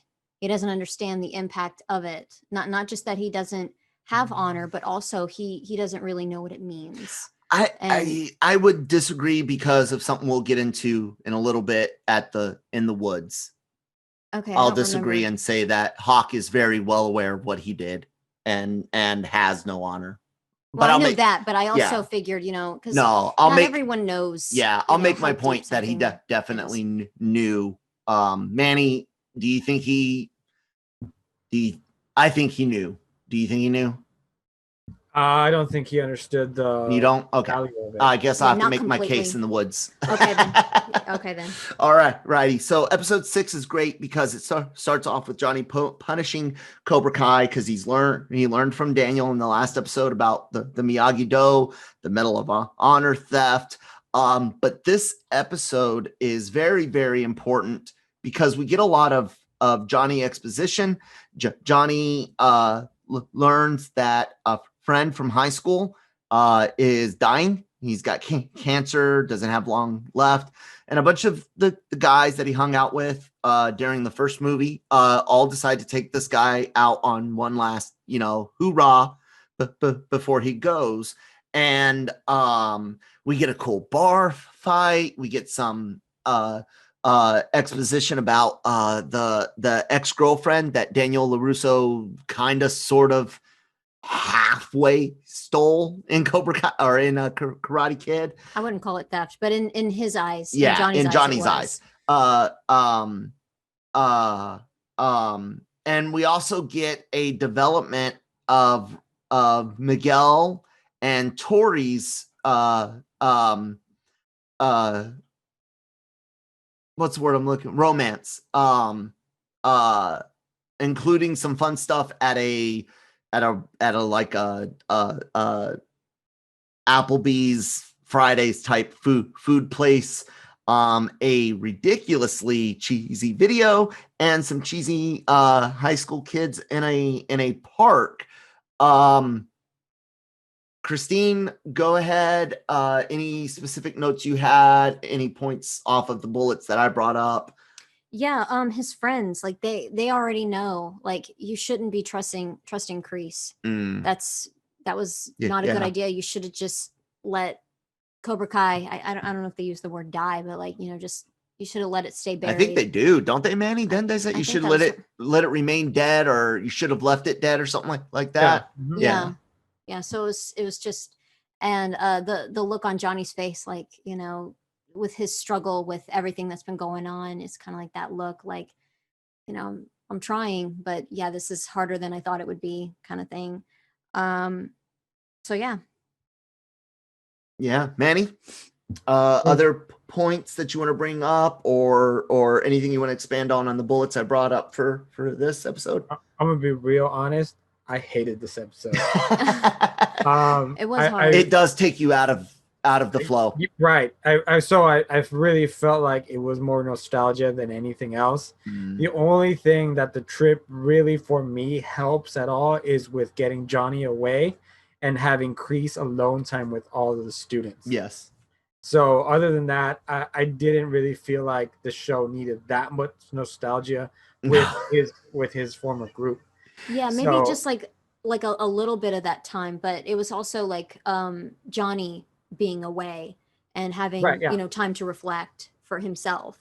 So like if it would have just taken place at the hospital for a little bit, fine, that would have been great. Yeah. But the whole extra bar fight and then the next day and things like the campfire and everything, I didn't care for it, and so that's really my take on it. Yeah. It's definitely a filler episode. It's all nostalgia, and if you guys don't have a lot to say on it, I don't really either, except for the key thing like Christine brought up. Johnny Lawrence's friends tell him Kreese is a bad guy, always been a bad guy, will always be a bad guy. I did like the bar fight though. Manny, any complaints about the bar fight? I love bar fights. No, I mean, no complaints about it, but just that entire section of it does take series. It slows it down so much. You can almost pull that whole episode out and have no issues. Christine, anything? No, I don't think there's anything I want to add to that. Best bar fight ever in a movie. Manny, go. If you say Roadhouse, I'm punching you in your face. Best bar fight scene. Come on. Oh my God. It's easy. So easy. It could be supernatural. It could be normal. Anything. I can't think of one on the top of my head right now. From dusk till dawn. I love that one. I love the vampires and everything in the bar. Oh, I love that. So good. So good. And Sonic the Hedgehog. Anyways, I just wanted that was good too. I wanted to make the Sonic joke and the God damn, how awesome was Dusk Till Dawn, dude. Such a cool movie. I fucking love that stuff. All right. Cheesiness between Miguel and Tori. We do see their blossoming romance, despite signs early in the season and continuing on that Miguel obviously still has feelings for Sam. That video was so cheesy. If I made you that video, would you divorce me? Please say yes. I wouldn't divorce you, but you'd be sleeping on the couch. It was a cheesy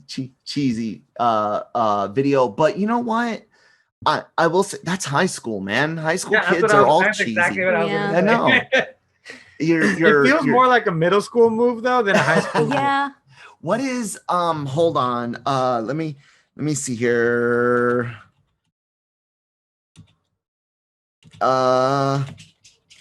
There's a band that has it's Timberwolves at New Jersey is the name of the song. There's a line about like high school poetry and how teenage poetry. There it is. Yeah. There's just a few things I think you should know. Those words at best were worse than teenage poetry, fragment ideas, and too many pronouns. Stop it. Come on. You're not making sense now. You can't make them want you. They're all just laughing. I love that line. And that video reminds me of those words. Hey, thank you. Taking Back Sunday, episode 7. Kreese, or excuse me. The episode starts with Kreese showing up at Miyagi-Do. Let me make sure I didn't forget anything in 6 besides Miguel and it was Tori. Just Miguel joining Kreese because he didn't like the show no mercy and take the final hit kind of thing. That was pretty much. Anything else you want to say about episode 6, Manny? Nah. Okay. So episode 7, Kreese takes joy in teasing Daniel Larusso at Miyagi-Do again. At this point, Kreese, in the last episode, I believe he says everyone is responsible for what happened at Miyagi-Do, because if one Cobra Kai does it, you all did it, and it's his way of protecting Hawk. But at the same time, also trying to recruit the others to his side. Kreese visits Daniel Larusso at Miyagi-Do, making fun of him for what happened, and also legitimately thanking him for taking the weakness from Cobra Kai. Daniel has a heart-to-heart with his students. Actually, that was last episode. I forgot about that, where he talks about Karate Kid Part 2, where he goes to Cobra Kai, and he divulges that to them. We get the Woods episode that I was talking about earlier. In this set, episode 7. The Woods is basically comes from the Karate Kid. It's a capture the flag type competition, in which Cobra Kai is split into two teams. Last person standing wins. It's all about finding each other in the woods, fighting, and trying to steal a red or black headband from your enemy. And it's a really cool episode. Now, guys, I've had brain injuries. What am I supposed to convince you of in the Woods? About the Medal of Honor. Medal of Honor. Yeah. Okay. And how what's his name understood what it is. So before we get to that Medal of Honor, I'm going to write it down so I can remember to make that argument. Medal of Honor. Manny, just this episode in general, the Woods competition, before we get to the Medal of Honor and me being right and you guys being wrong, how'd you like this episode compared to the last one? That's a great episode. Lots of this right here is where you really get the clear cut line of who is where in with Cobra Kai. Specifically, you know, with Kreese with the red team, and then Miguel and Johnny and the black team, and how that's handled. Look, I'm gonna be honest with you. The character I hate the most this series is that Home Depot guy. Yeah, Stingray. Stingray. I really felt like they did not need it or him, and it was funny at the Home Depot, but then it just got really annoying as the episodes went on. This particular scene where he's late or whatever, and then he ends up being waiting underneath like a whatever, and then later when they do the party, and then later when he's a security, I was like, you know what? I did not need none of this. If you just took him out, it would not change. It would not change anything in the series. Nothing. Like I don't understand why they felt like they needed to add that bits of humor in those when you just really didn't need it. Yeah, it was cringy. It's like it was older man hanging out with a bunch of high schoolers. It's like no, that's sad. So, all right, so here we go. The Medal of Honor. Or Christine, did you have anything you wanted to say? No. Beforehand. All right. The Medal of Honor is something that is taught about in most history classes, at least once or twice during 4th, 5th grade history in most states. And this is not for everybody. Again, law of averages. Once or twice, usually between 4th or 5th grade, because that's when you start touching a little bit deeper into history. You're also going to get another mention or two, depending on your middle school, because you have at least 1 year of U.S. history, a year of world history, and then usually it's like geography or something else. High school, the point I'm making is literally America's history in most states, including our military victories and defeats, are taught throughout your life. The Medal of Honor is mentioned during these lessons. Many people learn that it's the highest military honor. Most people, I would even wager, know the Medal of Freedom as the highest civilian honor. The fact that Hawk takes the Medal of Honor out, which he's removed the ribbon and the tie, and all that's left is the star. It's so heartbreaking. Thank God it's just a prop.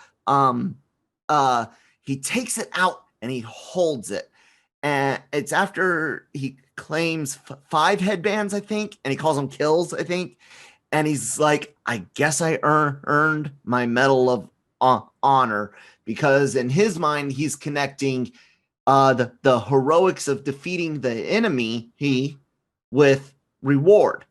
And that is exactly why I believe he knew who exactly what he was taking, when he took it, why he took it, and what it meant. Is that. There you go. Not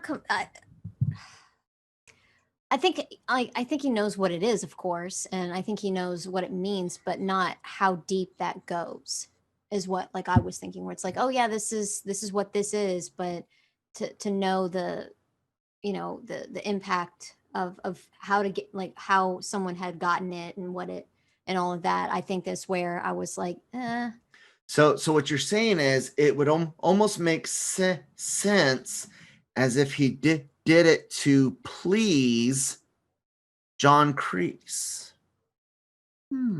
well, maybe, but Manny, what do you take? Well, my take on it is simply that when they were raiding the dojo, it's obviously in a case and it's obviously military. And it's probably going to have a plaque. I don't remember if it had a plaque or nothing. Anything. He had other awards. He had a small. I think there's a small thing. His Purple Heart was in there. Yeah, so, and yeah. So he took it as, I think it was just an act of opportunity. So as when he has it, it's a military item. So now when they're doing this field exercise, he just connects the two.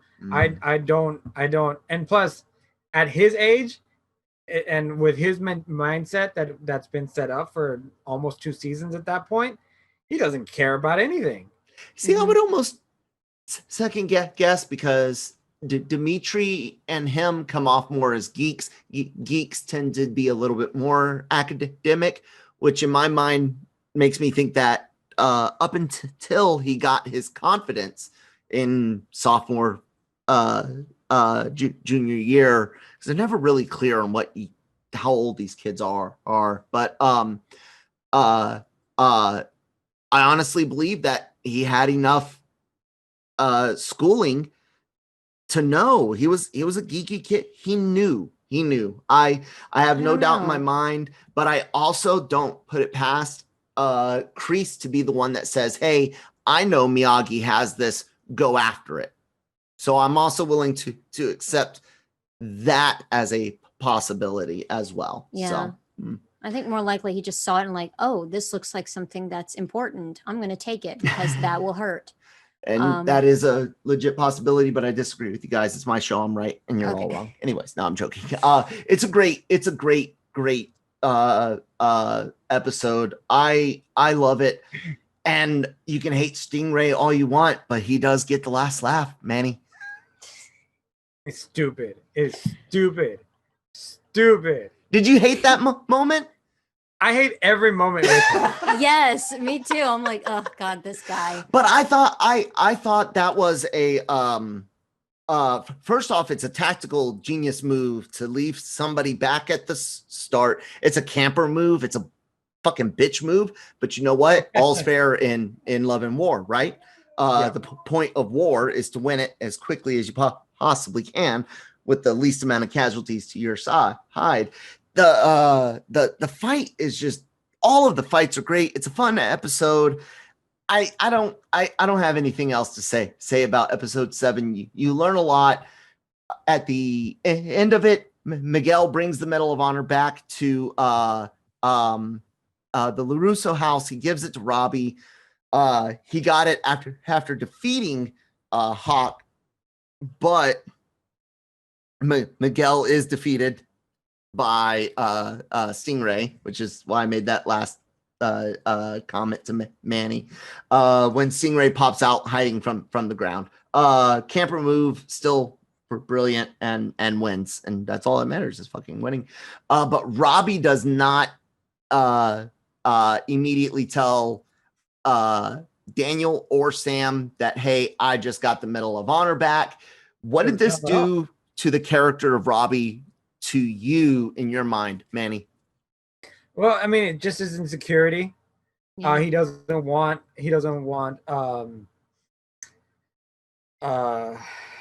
Miguel to get bonus points with Sam. Yeah, he doesn't want Sam to start, getting good feelings about him, and especially right after this is right after that he tried to kiss her and she was. No, actually, I Not think this is right after they kissed. Like they actually kissed. Oh yeah, they Yeah. yeah, that's right. So Yep. yeah, no, all the cool points right now need to be for Robby, according to Robby. So no, Miguel showing up and trying to be a cool dude, not gonna happen. I can't fault him for it. Probably the same thing I would do. So Yeah, he is a younger person, you know, so it's kind of like how I would see it at my age would be like, oh well, I'll give it, you know, and then we'll just let that go, instead of hiding it and then getting caught later, because that's how I would see it. Like if I get caught, with this lie, you know, I'm going to lose points instead of him gaining points, you know, or he'll gain points and then I would lose points. So yeah.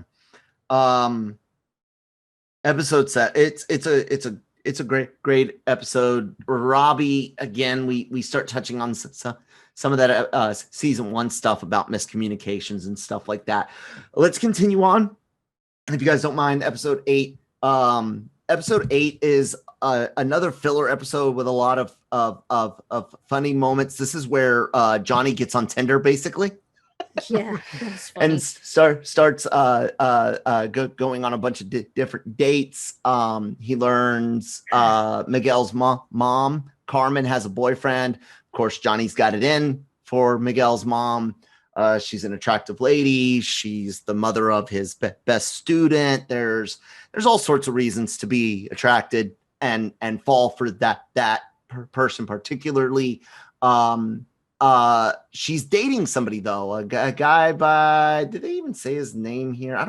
Who cares? Yeah, I don't even crap anyway. remember if they say his name. But anyways, she's dating this guy. He's a jerk.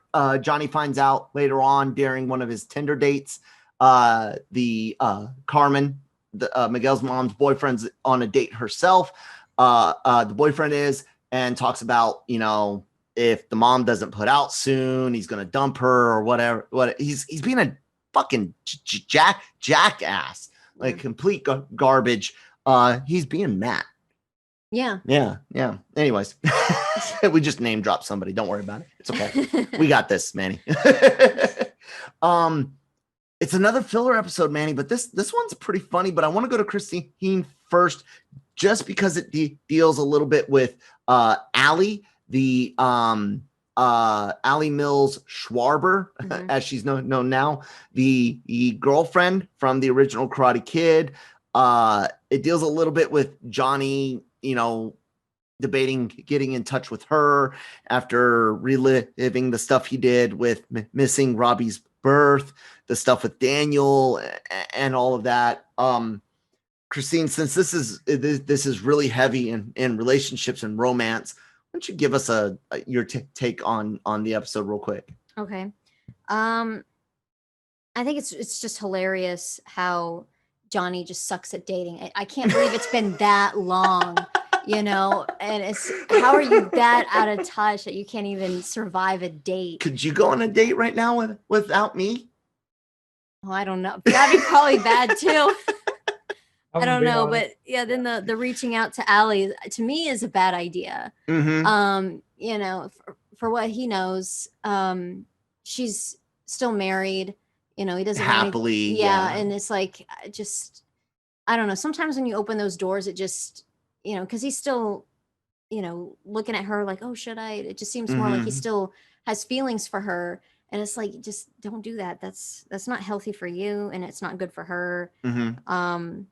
But yeah, I loved when he kicked that guy's ass. I wasn't gonna get there yet, but anyways. Oh, I couldn't help but mention it. He deserved it. Yes. So. Manny, filler episode. How did you feel about this one? I didn't like this whole skating ring part at all.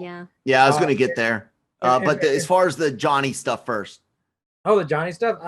It's like you said, filler. Yeah, but it's fun. I was frustrated with Danny Larusso a little bit more because oh my God, his wife is like furious with him at this point. Because he has no balance. Yeah, none whatsoever. And then what does he do? He brings his students to the damn dealership. to do the wax on, wax off, and I was like, "Oh, dude, you don't get it. Oh my Mhm. god, like, you are completely obsessed now." Yeah, It's all gone. he's checking off that list, like how Yeah. to piss off my wife. Okay, I've done this and I've done this. So I know that list. Where is that list? I got that list somewhere around here. But as far as the whole thing with Johnny, it was more context about his character and who he is. But I mean, we don't really necessarily need it. It's just entertaining, But Yeah, like I said, absolutely. Me and you are gonna keep talking. Christine's gonna let the dog out for a second. You wanted to go ahead and start talking about the skating part, the skating rink. You hated it. Why? if anything for me, what it did is it really disconnected Tony and Miguel. Tori and Miguel? Tori, sorry. Or Sam and Miguel. Which one? No, yeah, Tori. Tori, okay. Just because, so I mean, they're going out and everything, and they're supposed to be a couple. But I mean, Miguel, like the moment Sam walks through the door and he sees her, it's like Tori out the window. Yeah, deer in the headlights. Yeah. And so for Miguel, the kind of character that we're supposed to believe he is, I don't feel like necessarily he would react that way.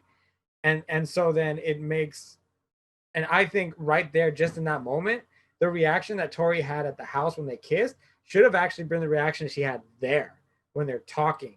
Yeah. And with the way they're interacting with each other. I think that would have even made sense too. And then so it just didn't work for me. And it took that, and it took the how real I felt like they were as a couple. Took me out of it a little bit, and it just kind of like it felt like it felt like something that was. I mean, we knew it wasn't going to work out. Yeah, but yeah. At least let me believe it for a little bit. I can kind of see that. Christine's back from taking the dog outside successfully. Good job, Christine. Thanks. The skating rink stuff. Manny didn't quite care for it. There's some stuff that kind of took him out of the scene, character traits that didn't necessarily match up type things. What do you think of the skate stuff? I think with all that's been going on with these two girls, they've been getting at each other, and sorry, I'm out of breath. I was running up the stairs. They go on, catch your breath. Okay. They where was I at? Right. The skate park, yeah, or skate rink. Things have been getting more and more intense with them. And I think they've just kind of like been, reacting out of like blind rage. Tori trips Sam, and so she does it right back.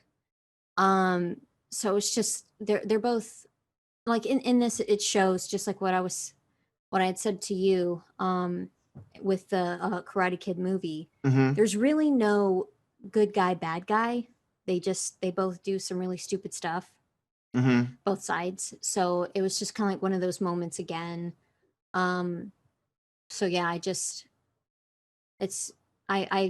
really like it, obviously, because it's not what Sam's been taught.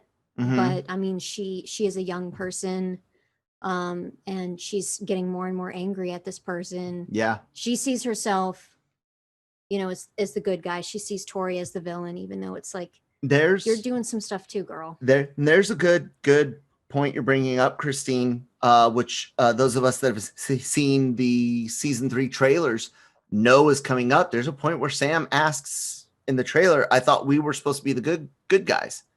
So I'm really excited because you can kind of see some of that early, stop smiling, Manny.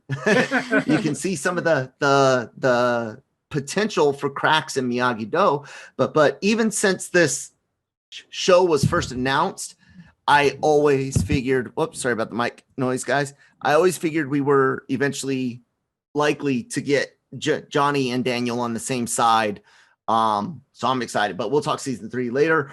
Any last words on this before we round these last 2 episodes out and get done with it? Nope. The only other thing that was pretty important, I think, in this episode we didn't really talk about was the fact that Johnny had explained to the Cobra Kai students the fact that Kreese was gone. Yes. And that they're going to be updating their ideology to something to be better. And so that's where he comes with the gray comment and tells them that striking hard and striking first, good, but that mercy thing, it's nuanced. Right. But at this point in time now, you know, as an audience, that there's a clear divide. Yes. So, and that carries over to obviously to the next 2 episodes. Yes, it does. So, in episode 9, Robby has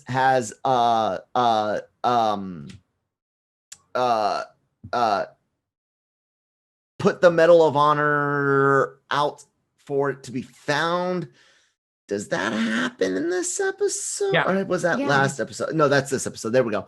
I got it. Couple big things happen for Robby in this episode. Episode 9.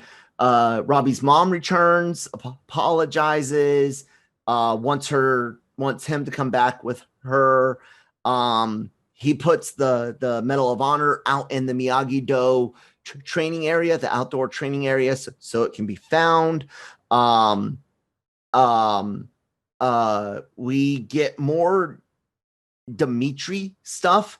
Yeah. There's a house party that's going to go awry, and a wonderful date at a Mexican restaurant, which, dear God, I could go for some choripollo right now, couldn't you? Yeah. Do you do choripollo, Manny? I'm sorry, what is that? Choripollo? The chorizo and chicken? Oh, okay. Sorry, you said that so strange. Choripollo. I don't know what else to say. No, actually, I'm not the biggest fan of chorizo dishes, but I will say I can go for a wet burrito right now. Oh, because choripollo, some people put onions on it and some don't. Fucking love the onions. Anyways, so there's a great Mexican restaurant date but between Carmen, that's Miguel's mom, and Johnny Lawrence, when unexpectedly Amanda and Daniel show up as well. But there's that house party that happens. There's a lot of shit going on in this episode. Yeah. So let's break it down this way. Let's first talk about the house party. Sam and Robby go to a house party that's attended by a lot of Cobra Kai kids. Hawk learns that a girl that he used to have a crush on is at minimum. His girlfriend. They were dating. Yeah, they were actually dating. Moon that's right. Broke up with, right. With that's him. right. We I remember. her. He had a tattoo for her. Yeah, they don't really talk much about her until they were dating, but we learned that she's at least bisexual because she has a girlfriend now that she's dumped. Hawk, Eli. We get a drinking dude. This episode is just fucking jam packed. Christine, what'd you think of it? It was awesome. With the whole scene with Moon and her new girlfriend. Of course, Hawk is getting angry. And he messes with Dimitri, and then Dimitri just humiliates him. Yeah, we'll get to the humiliation in a second. Yeah, like the drinking game between Tori and Sam. Sam wins, and Tori gets mad, of course. And then there's something else that happens a little later on dealing with Sam. But yeah, it's like they're trying to not fight, but it's like they want to, and Moon's trying to just keep things together, and like it's her party, right? Her parents are gone. Yeah. Manny, the house party, the drinking combination, and even Robby trying to take care of Sam and being like, hey, you're drinking too much tonight. Like, I've needed somebody to tell me, Kyle, dude, You need to stop. you're good, bro. You're good. And I think all of us that have ever had nights out have had at least one of those moments where somebody's said, dude, you're good. You're done. I like the house party stuff, but don't mention the embarrassment. We'll get there. But what do you think about the drinking competition and just the way Moon tried to set up this peace rally almost? Well, it took me back to my right to post high school days when we go out there and just rock the beer pong tables and King's Cup and all the other fun drinking games we used to play back in the day. Yeah.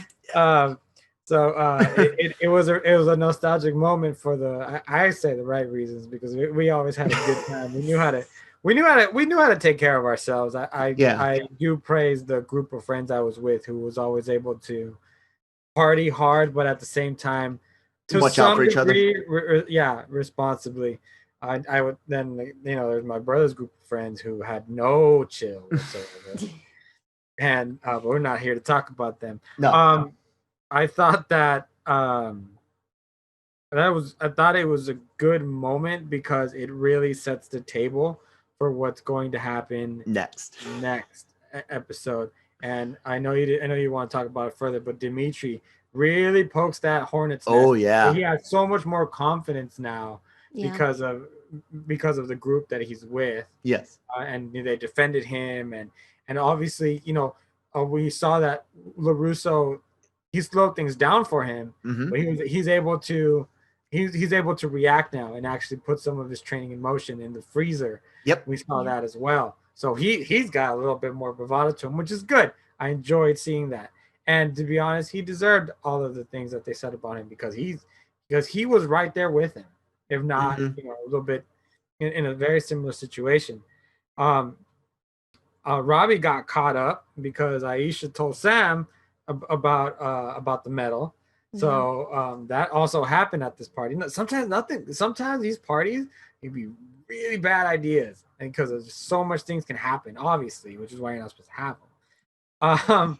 But with Tori losing the drinking game, it was you're kind of almost at an even score because of the fact that Sam got, she pushed her in all the food, and they're dating back and forth. So now it sets up this final confrontation. Dun dun dun. We're gonna see later, but it was a good setup. Again, goddamn Stingray! What are you doing?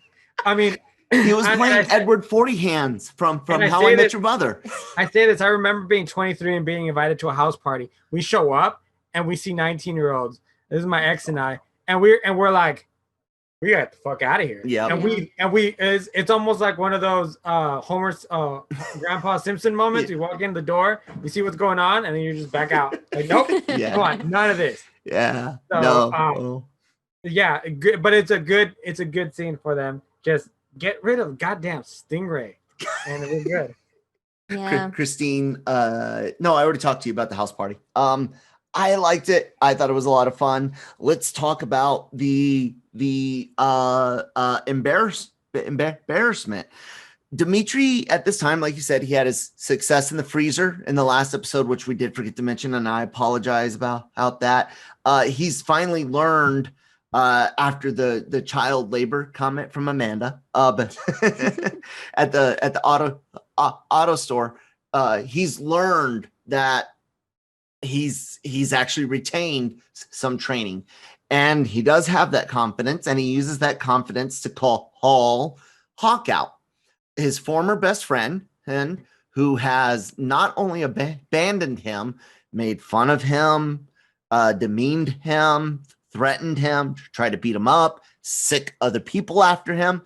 And Dimitri's fed up with it and takes this public moment where he knows that even if Hawk attacks him, that there's a lot of other people there.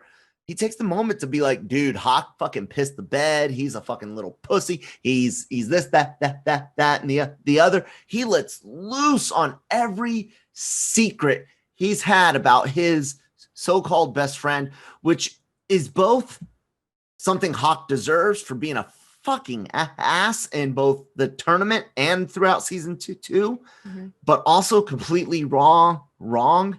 Too far. Too far. Manny, the embarrassment scene.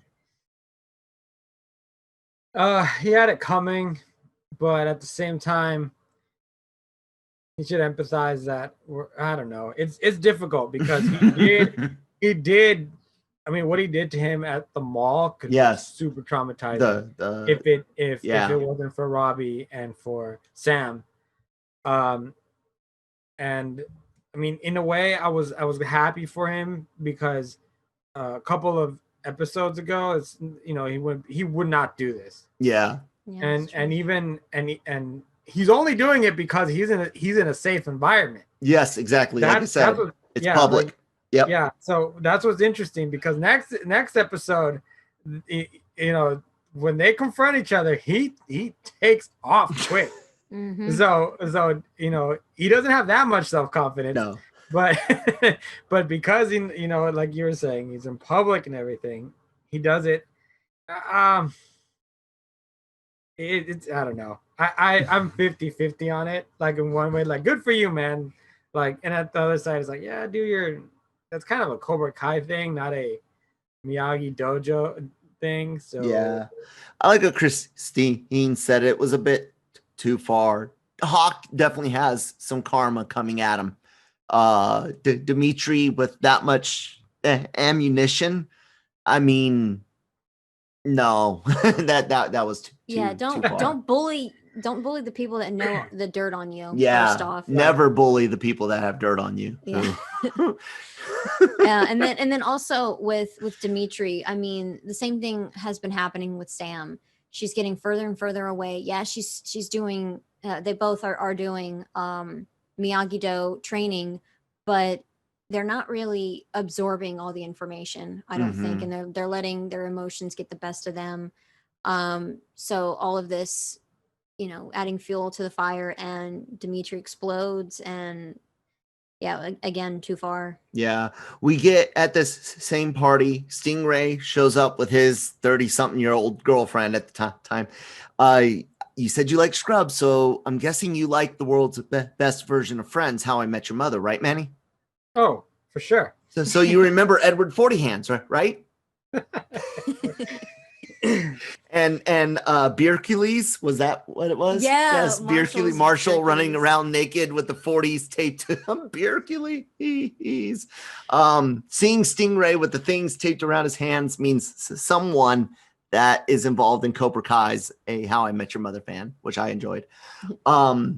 I agree with everything you guys said, so I'm just going to continue on with what happens. The party gets busted up by the cops, of course, as most high school parties in television do. In reality, they don't. Most of the time, they go completely unnoticed. Here they do. What's that? Oh, wow, here they do. Yeah, that's what I'm saying. The majority of high school parties go completely like the idea of high school drinking parties getting caught is like Hollywood. Oh no! I'm saying out here it happens often. Really? Oh yeah. We got away with it all the time. Yeah, no one gives a crap. Well, not me, because I wasn't doing that, but you were. Everywhere I was. Anyways, I've been to parties where I'm like, oh shit, this is about to get raided. And I'm like, whoever I'm with, I'm like, hey, we're out. Yeah. This is about to go down. And it's happened before. We're in the car out, and here come all the cops. Oh man. Yeah. And they'll block, and because they're sometimes out in the country area, there's not as many streets accessible, so they'll close the streets in. Yeah. And everyone who was involved is stuck there. Oh wow. So great times. Great, that's awesome. So let's go to the Mexican restaurant where Carmen and Johnny are on a date, and Daniel and what is with the hiccups? Daniel and Amanda also show up and have some really fun conversations. Again, sorry, Manny, I'm going to go to Christine just because this is the girly thing. They go to the bathroom at the same time. There's a lot of stereotypes here. Christine, explain yourself. Okay. I don't know. Well, first off, you know that these ladies did it on purpose. Yes. Because it's like they needed to talk. They so it's needed like, to, no, yes. we're getting y'all together because that's what women do. We're gonna like, no, we're gonna make you do this because we're, in some ways, there's like parts of a relationship where it's like one partner needs to take control and be like, no, I need you to do what I need you to do for your own good. And this is one of those. It's like y'all can't be battling each other forever. So they leave after, an uncomfortable experience, with everything starting off. And then things get better, things get easier. They're talking, they're having fun. Johnny learns how to dance, and that was a good time. It is. Manny, Mexican restaurant date scene. Fucking guys, bro. Like, Guys. what is it? Like, I feel like sometimes guys have pettier are pettier sometimes than women. Oh God, yeah. With each other. Like, we just don't hold on to it as long. We get that pettiness out faster. They're able to hold it. I think it's a lot more visible also when a guy's petty. Like it's into like, I mean, I'm present company included. When when you're mad or you're just being like don't like somebody, you do not hide it. It's just there. Honestly, we're planning, we're plotting. You don't know. See, we're gonna hold on to that anger. We're gonna help grow it. No, and with that's what I'm saying. With guys, it's just kind of like just pouty and just right there, right? No type of filter or anything, and that's Johnny and you know what? Once we get our if we have to go petty, usually if you're a good man, once you get your pettiness out, it's all done and over with, and you carry on. So I love it. True though. That is a very true point. Once you get it all out in the open, it's like, well, I guess. Well, what else is there to do? Get a beer. Yeah, I mean, fuck, dude, you're good. I'm good. We're alive. You learned your lesson. Carry on. It's a great scene, especially in juxtaposition of the Tinder dating scene from before, and it's a sign of the potential for Danny and Johnny. Yeah, to me, especially the handshake at the end of the night between the two men. When they realize maybe we have had a lot of just miscommunication. I even like this scene more than the car ride nostalgia from season 1. Because I think you get more character development from Johnny and Danny moving forward from this, while that nostalgia episode in season 1 just helped them reconnect on that level. Does that make sense? Mm-hmm. But this, I think, helped them connect on their adult level. Everyone agree? Yeah. Makes sense. Yep. Yeah. Cool. The last thing that happens, of course, the cops bust up the party. Robby does what he thinks is best at Sam's behest, not to take her home and instead take her to Johnny Lawrence's house, his dad's house, to sleep off her drunkenness. And that's how the episode ends. Good for Robby to a degree, taking her somewhere safe. He did try to get her to stop drinking at the house. Tori and her were going to throw down right before the cops showed up. Because you haven't mentioned it yet. That's right. Very good. Because a drunken Sam and drunken Miguel kiss, and Tori sees it. Robby doesn't. Robby takes her home, or takes her to his dad's house, and that's how the episode ends. Last episode of the season, we have Daniel finding out that Sam stayed the night at Johnny's house. He doesn't allow Johnny to explain, but neither does Johnny try to explain. As soon as an angry father shows up, Johnny becomes angry dude that just helped angry father's daughter out, but he doesn't say it that way. You know, he doesn't help the situation out at all. And this is a lot like that earlier episode where where there's some exposition in the beginning and then nothing but an action set piece at the end.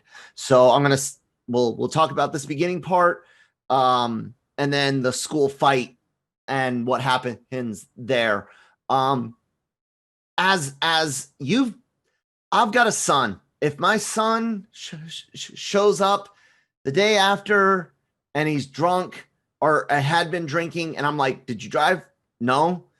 Did you get caught by the cops? No. Are you hurt? No. Me personally, I'm good. It's sexist. It's wrong, but a lot of dads feel different about their daughters. I don't have one. Manny, this situation, man, you can relate to it closer than I can. Your daughter has a good guy take her to a safe place to sleep off her drunkenness. You don't know that's what happened, but how are you taking it when when she's not there in the morning? You know, do you act like Daniel, or was Daniel completely out of his gourd?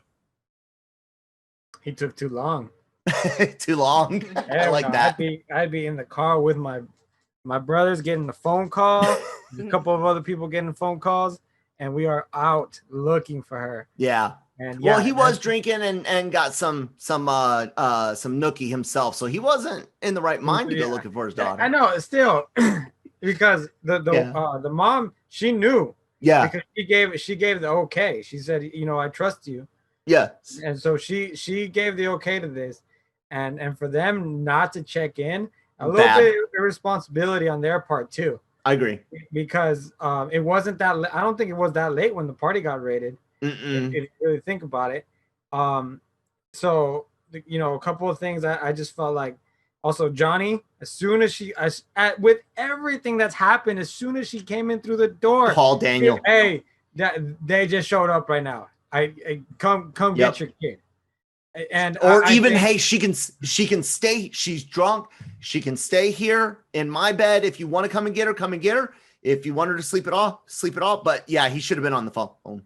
He should have been. Yeah, they're underage. Another thing also. Yep. And yeah, so a lot of things I think went wrong here, and yeah, so his reaction was fine, but his timing was horrendous. Yeah, horrendous. So, very bad.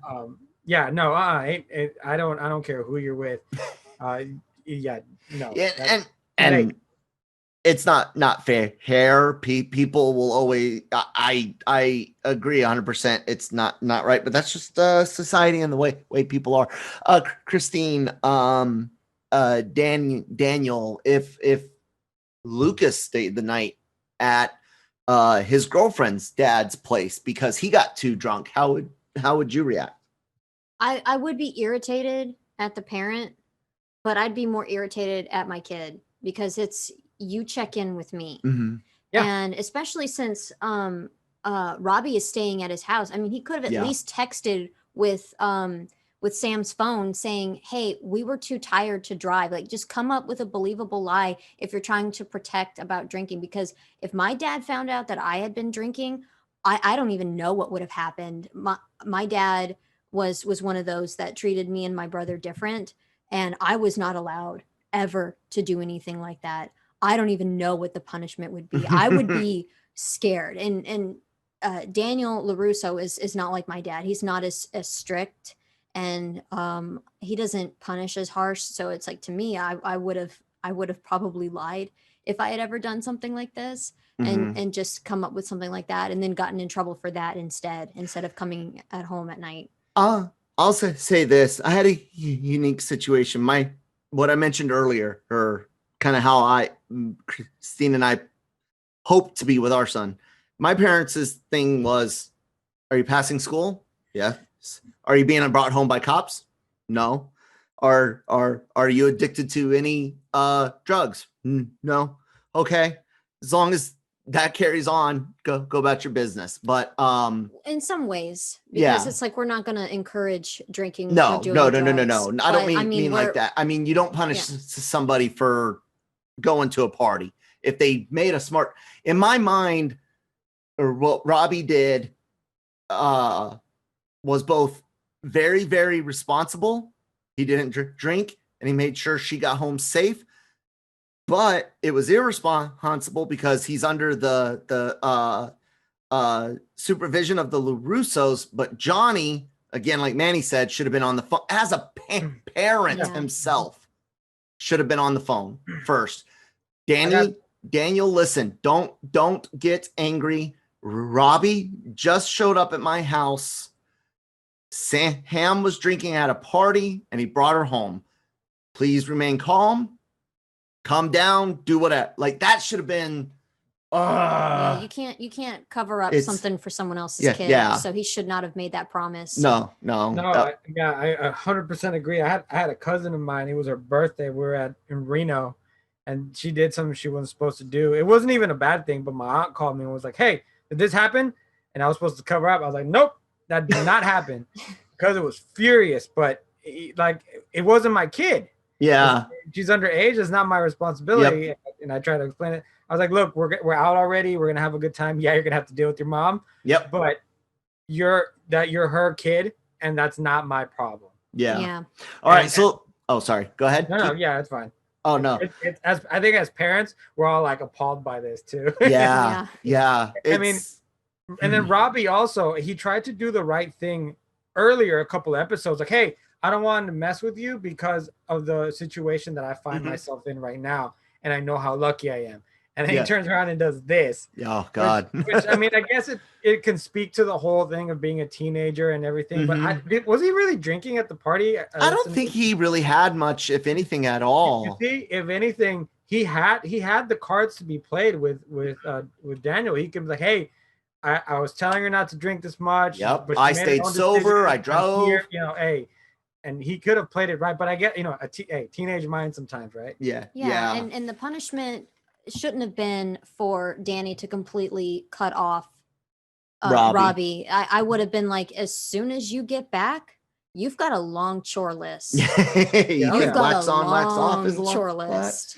It all goes back to lessons learned. Like I said, lessons learned and balance. Those two big things I found here. Daniel eventually shows up, gets his daughter back, does exactly what Christine says, overreacts. Robby, you're no longer a part of this family. You can't come back to my house. You're fired. The whole nine. It's really bad. Yeah. Overreaction without ever speaking to Robby about what went down.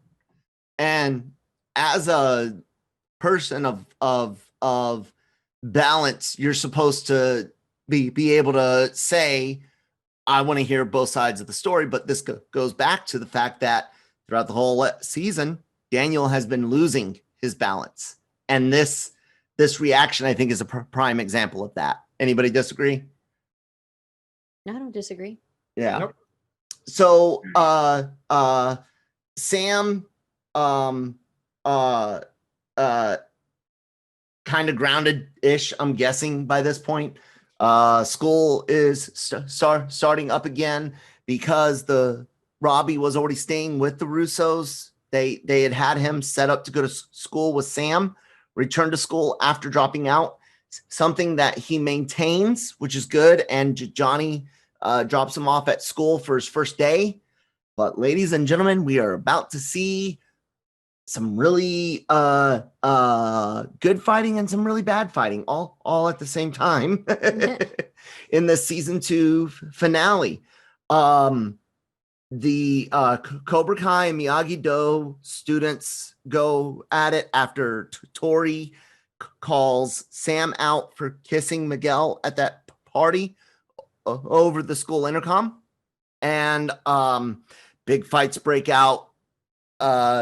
Former Cobra Kai versus current Cobra Kai, all Miyagi-Do versus Cobra Kai. Dimitri does that thing where he said he runs off, Manny, and he's like, I'm going to go get a teacher. That teacher later says, fuck this shit. Yeah. Massive fight with incredibly bad bad consequences. Manny, what did you think about the choreography, the fight, the emotions? Just don't take us all the way up to your point of view on up to where before the bad thing happens, and then we'll bad thing and close out. I know a lot of people in education, so I know that a security like Stingray will never be able to kick the shit out of the kids the way he did. No. Yeah. That was kind of funny though when he's like, I got this. He just starts beating up Miyagi-Do guys. I was so sick of him by that point that wasn't even funny. Oh. Yeah. It was To me, it was like, wait, what? And then Yeah, like you see, why? like you're only getting those from Miyagi-Do. What the Yeah. hell? Anyways, go on, Manny. Yeah, and so it honestly it looked exhausting from a just this fight here, and the thing is that the way that they cut the scenes and they pan the cameras to some scenes where there was multiple fights going in the background and things like that. I was like, wow, this must have taken a lot of work. Mm-hmm. I can't imagine the amount of choreography that went through, and then the practice, and then actually having to shoot it. And then maybe somebody in the background screwing up or something like that. Messes up the whole shot. Yeah, I thought that they did a phenomenal job with that. There's about, what do we say, 2 to 3 minutes of uncut, one solid shot. It's about 2 or 3 minutes ish, towards the middle of the fight, and the camera work is really good. Not as good as Daredevil, but it's pretty good. He's a teenager, so so I thought it was done really, really well, and it's a testament to all of everybody that they had working on the show for that moment, yes, for that culminating moment, because it had been building for all season, actually almost for 2 seasons now, because you saw the introduction of some of these characters, and now you saw them kind of play out here in this one fight. So good fight for a season finale. That's what we want. Yes, absolutely. Christine, the fight. There was a lot going on.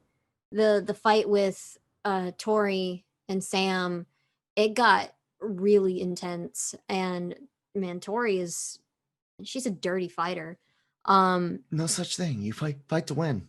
No, because she got out her bracelet Unless it's a to tournament. cut her, and she's Yeah. out for a lot of blood. Yeah. And then Robby had tried to just get her to stop, and it was obvious that he wasn't hitting her, Mhm. but Miguel was like just blind with rage, and then goes after him, and so it's just kind of like, it was obvious, because he's got his hand like near her chest, like just he's calm holding down. her, Yeah. but he's saying, calm down, let's stop, let's talk. He's not obviously fighting her, so like that was just one thing that it just irritated me. But the fight, the part of the fight with Dimitri and Hawk, at first he runs, and then he just plucks up the courage and kicks Hawk's ass. I thought that was awesome. I didn't buy it though. I'm not gonna lie. I didn't buy Dimitri getting the best of Hawk. I like what it represents, but I didn't buy that it would actually happen. I think because he wasn't expecting maybe for it to happen, so it was just kind of like he didn't have to put in a lot of effort.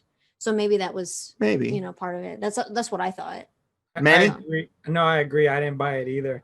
Reason being, especially because of, if it would have been like one solid motion, maybe that took him out. But the fact that he paused and then apologized and then finished him off, that's where I was like, I'm not sure. Yeah.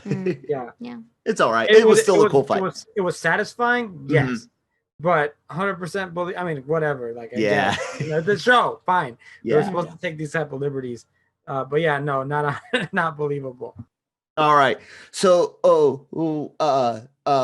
Christine already mentioned Tori trying to fight dirty with her Spencer's gifts, fake leather spiked bracelet. My Spencer's gift spiked bracelet in high school was real leather, because that was before Spencer started caring about cowhide for some reason. I don't know. Anyways, she's definitely gonna fight dirty, but the real focus, of course, is on Miguel and Robby, who are out for blood in the way that Johnny and Daniel were, but for no fucking reason. For I mean, it's over girls. Come on, guys. It's high It's more than school, that. man. It's high school. I mean, no, but it was that's kind of like the I know. straw that broke Yeah. the camel's back. Oh yeah. It was more Miyagi, Cobra Kai than their beef. I agree. They just needed that one spot.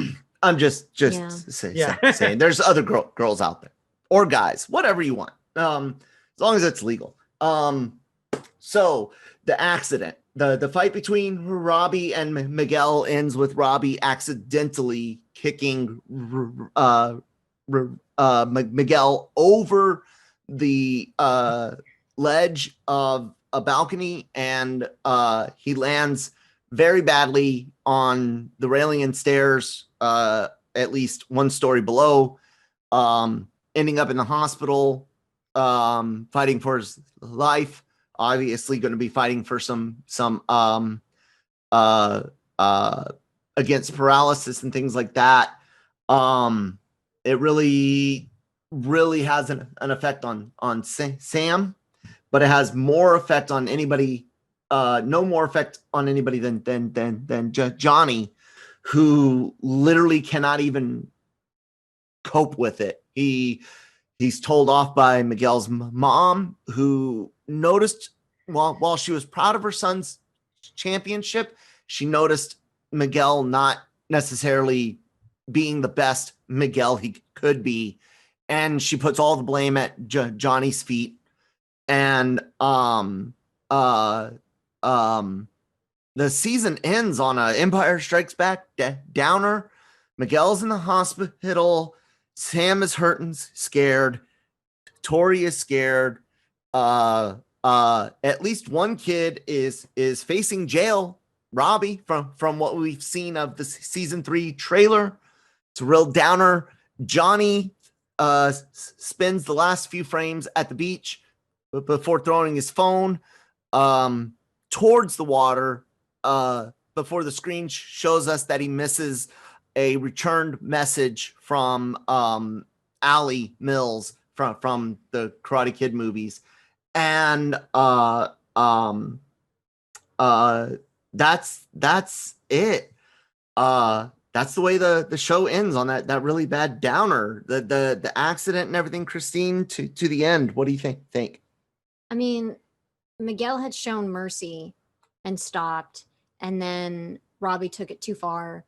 And it's like, you've been taught not to do that, and it keeps happening with the kids in Miyagi-Do, where they do some of the same crap as Cobra Kai, and it's just like, yeah, you really were not thinking, dude, and you really messed up. There you go, Manny. Yeah, I'm backing. I understand the mother's grief also, like you were mentioning, but she I mean, you can't cheer him on at the tournament. Yeah, like hella like excited, and still let him go, date the teacher, and then be mad. Yeah. Mm-hmm. So I mean, there's just it's too.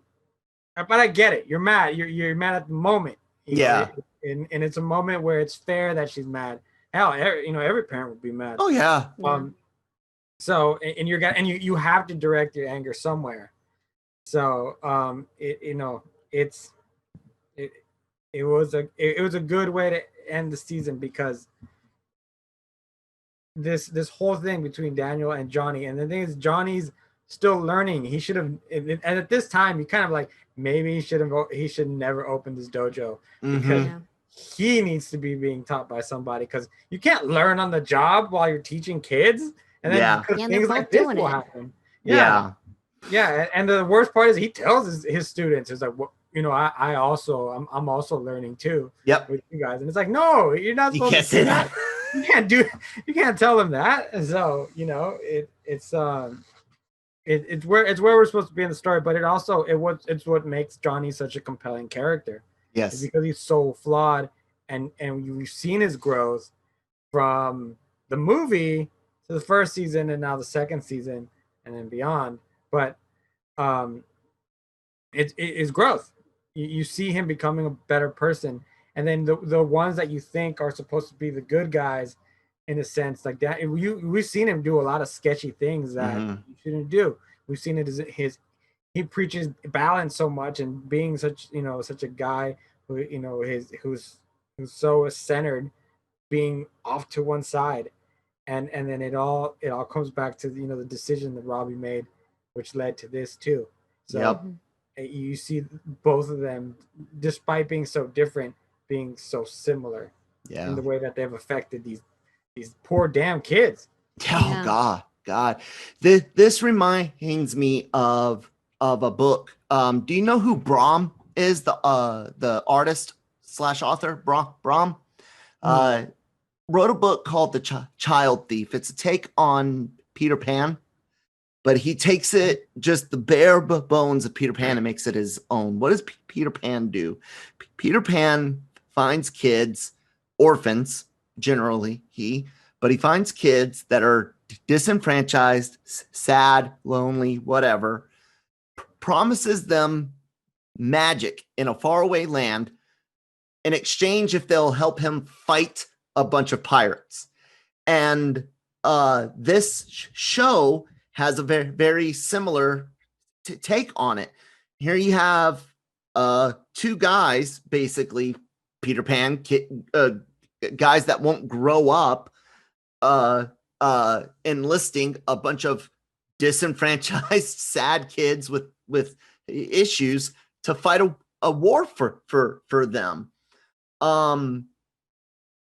The thing that happened, we forgot to mention a couple of episodes back, is that Johnny does tell Kreese to take a walk, but he finds out at the very, very end of this that Kreese, while Johnny was on his trip with his high school friends when his buddy died of cancer, that Kreese took over Cobra Kai, including the lease of the building, because handshake deals are garbage. Always get it done in writing. Yeah. And Johnny is literally leaving season 2 without the woman who he thinks he has feelings for, missing a message for the woman he knows he had feelings for, his son headed for juvie, and his best student potentially paralyzed. Manny, what a fucking Empire Strikes Back ending, dude. What do you think? It's cool though, because so was Empire. Yeah, Empire was pretty good. Not as good as The Mandalorian, but it's not. I was kidding. Total joke, by the way.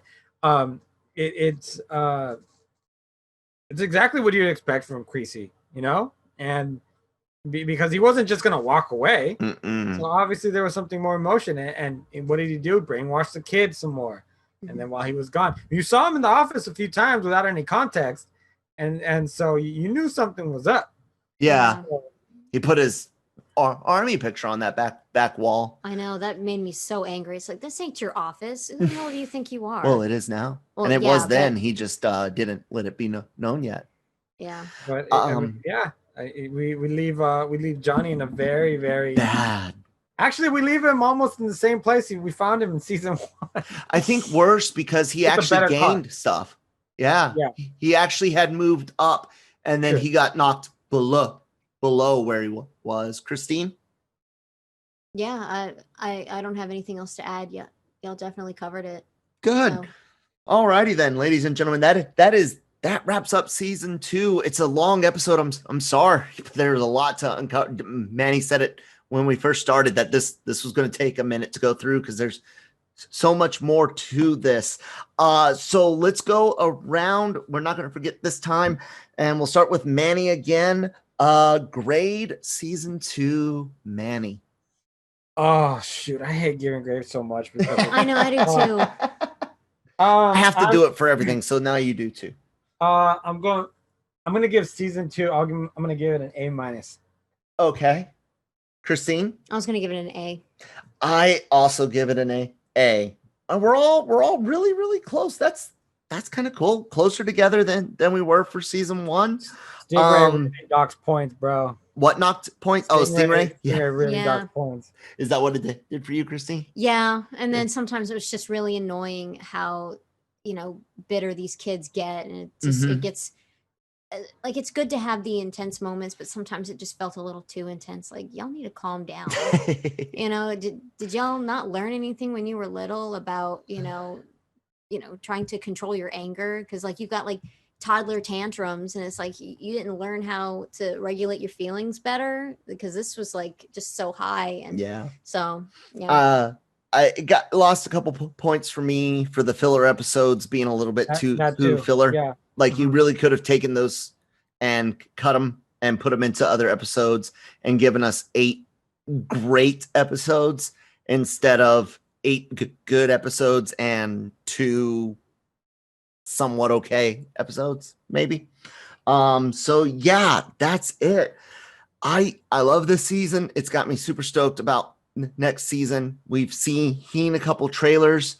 Some of us have seen more. And I'm excited to talk about next week our season 3 preview, things that we can expect, some theories, things that we saw in the trailer, things that make sense. That's what we'll be talking about next Thursday, ladies and gentlemen. I do have something to add. I remembered something that I wanted to correct you on. You said that Robby's mom wanted to take him back. She was going to rehab. Oh, that's what it was. Yeah. That's right. I want to take it back. That's what it was. She wasn't ready. Yeah. Which is smart. I don't believe she'll stick it out. Some people, they really struggle with their addictions, and sometimes it can be really hard to dig yourself out of that hole. But at least she can admit, I can't take you back. I'm not healthy. There was that. All righty. So check us out next Thursday for the season 3 preview, and then guys, season 3 January 8th. Thank you guys so much for listening to the No Mercy podcast. Make sure you guys are checking out LRMonline.com every day for all your entertainment news, needs, and opinions. Check out the YouTube channel. A lot of great interviews with celebrities, writers, directors. Our podcasts are going up there. Just hit that subscribe button. Why not? Just do it and do the same wherever you get your podcasts from for the LRM Online Podcast Network. You've got No Mercy on Thursdays for the next few weeks. Breaking Geek Radio podcast every Friday. The Cantina on Fridays. LR Mornings Monday through Friday. Yeah, it's good stuff. I hope you guys all have a happy holidays and a Merry Christmas from me. Christine, still no social media. So Manny, tell people where they can find you on the World Wide Web. You can find me on the dark web. Just kidding. You can find me on Twitter at LRM_Emmanuel. That's a double M. And then you can find me on Instagram, riddlemethisc_510. All right, you guys can find me at that Kyle Malone. Remember to strike hard, strike first, and show no fucking mercy to those pussies out there. All right, we'll talk to you guys next week.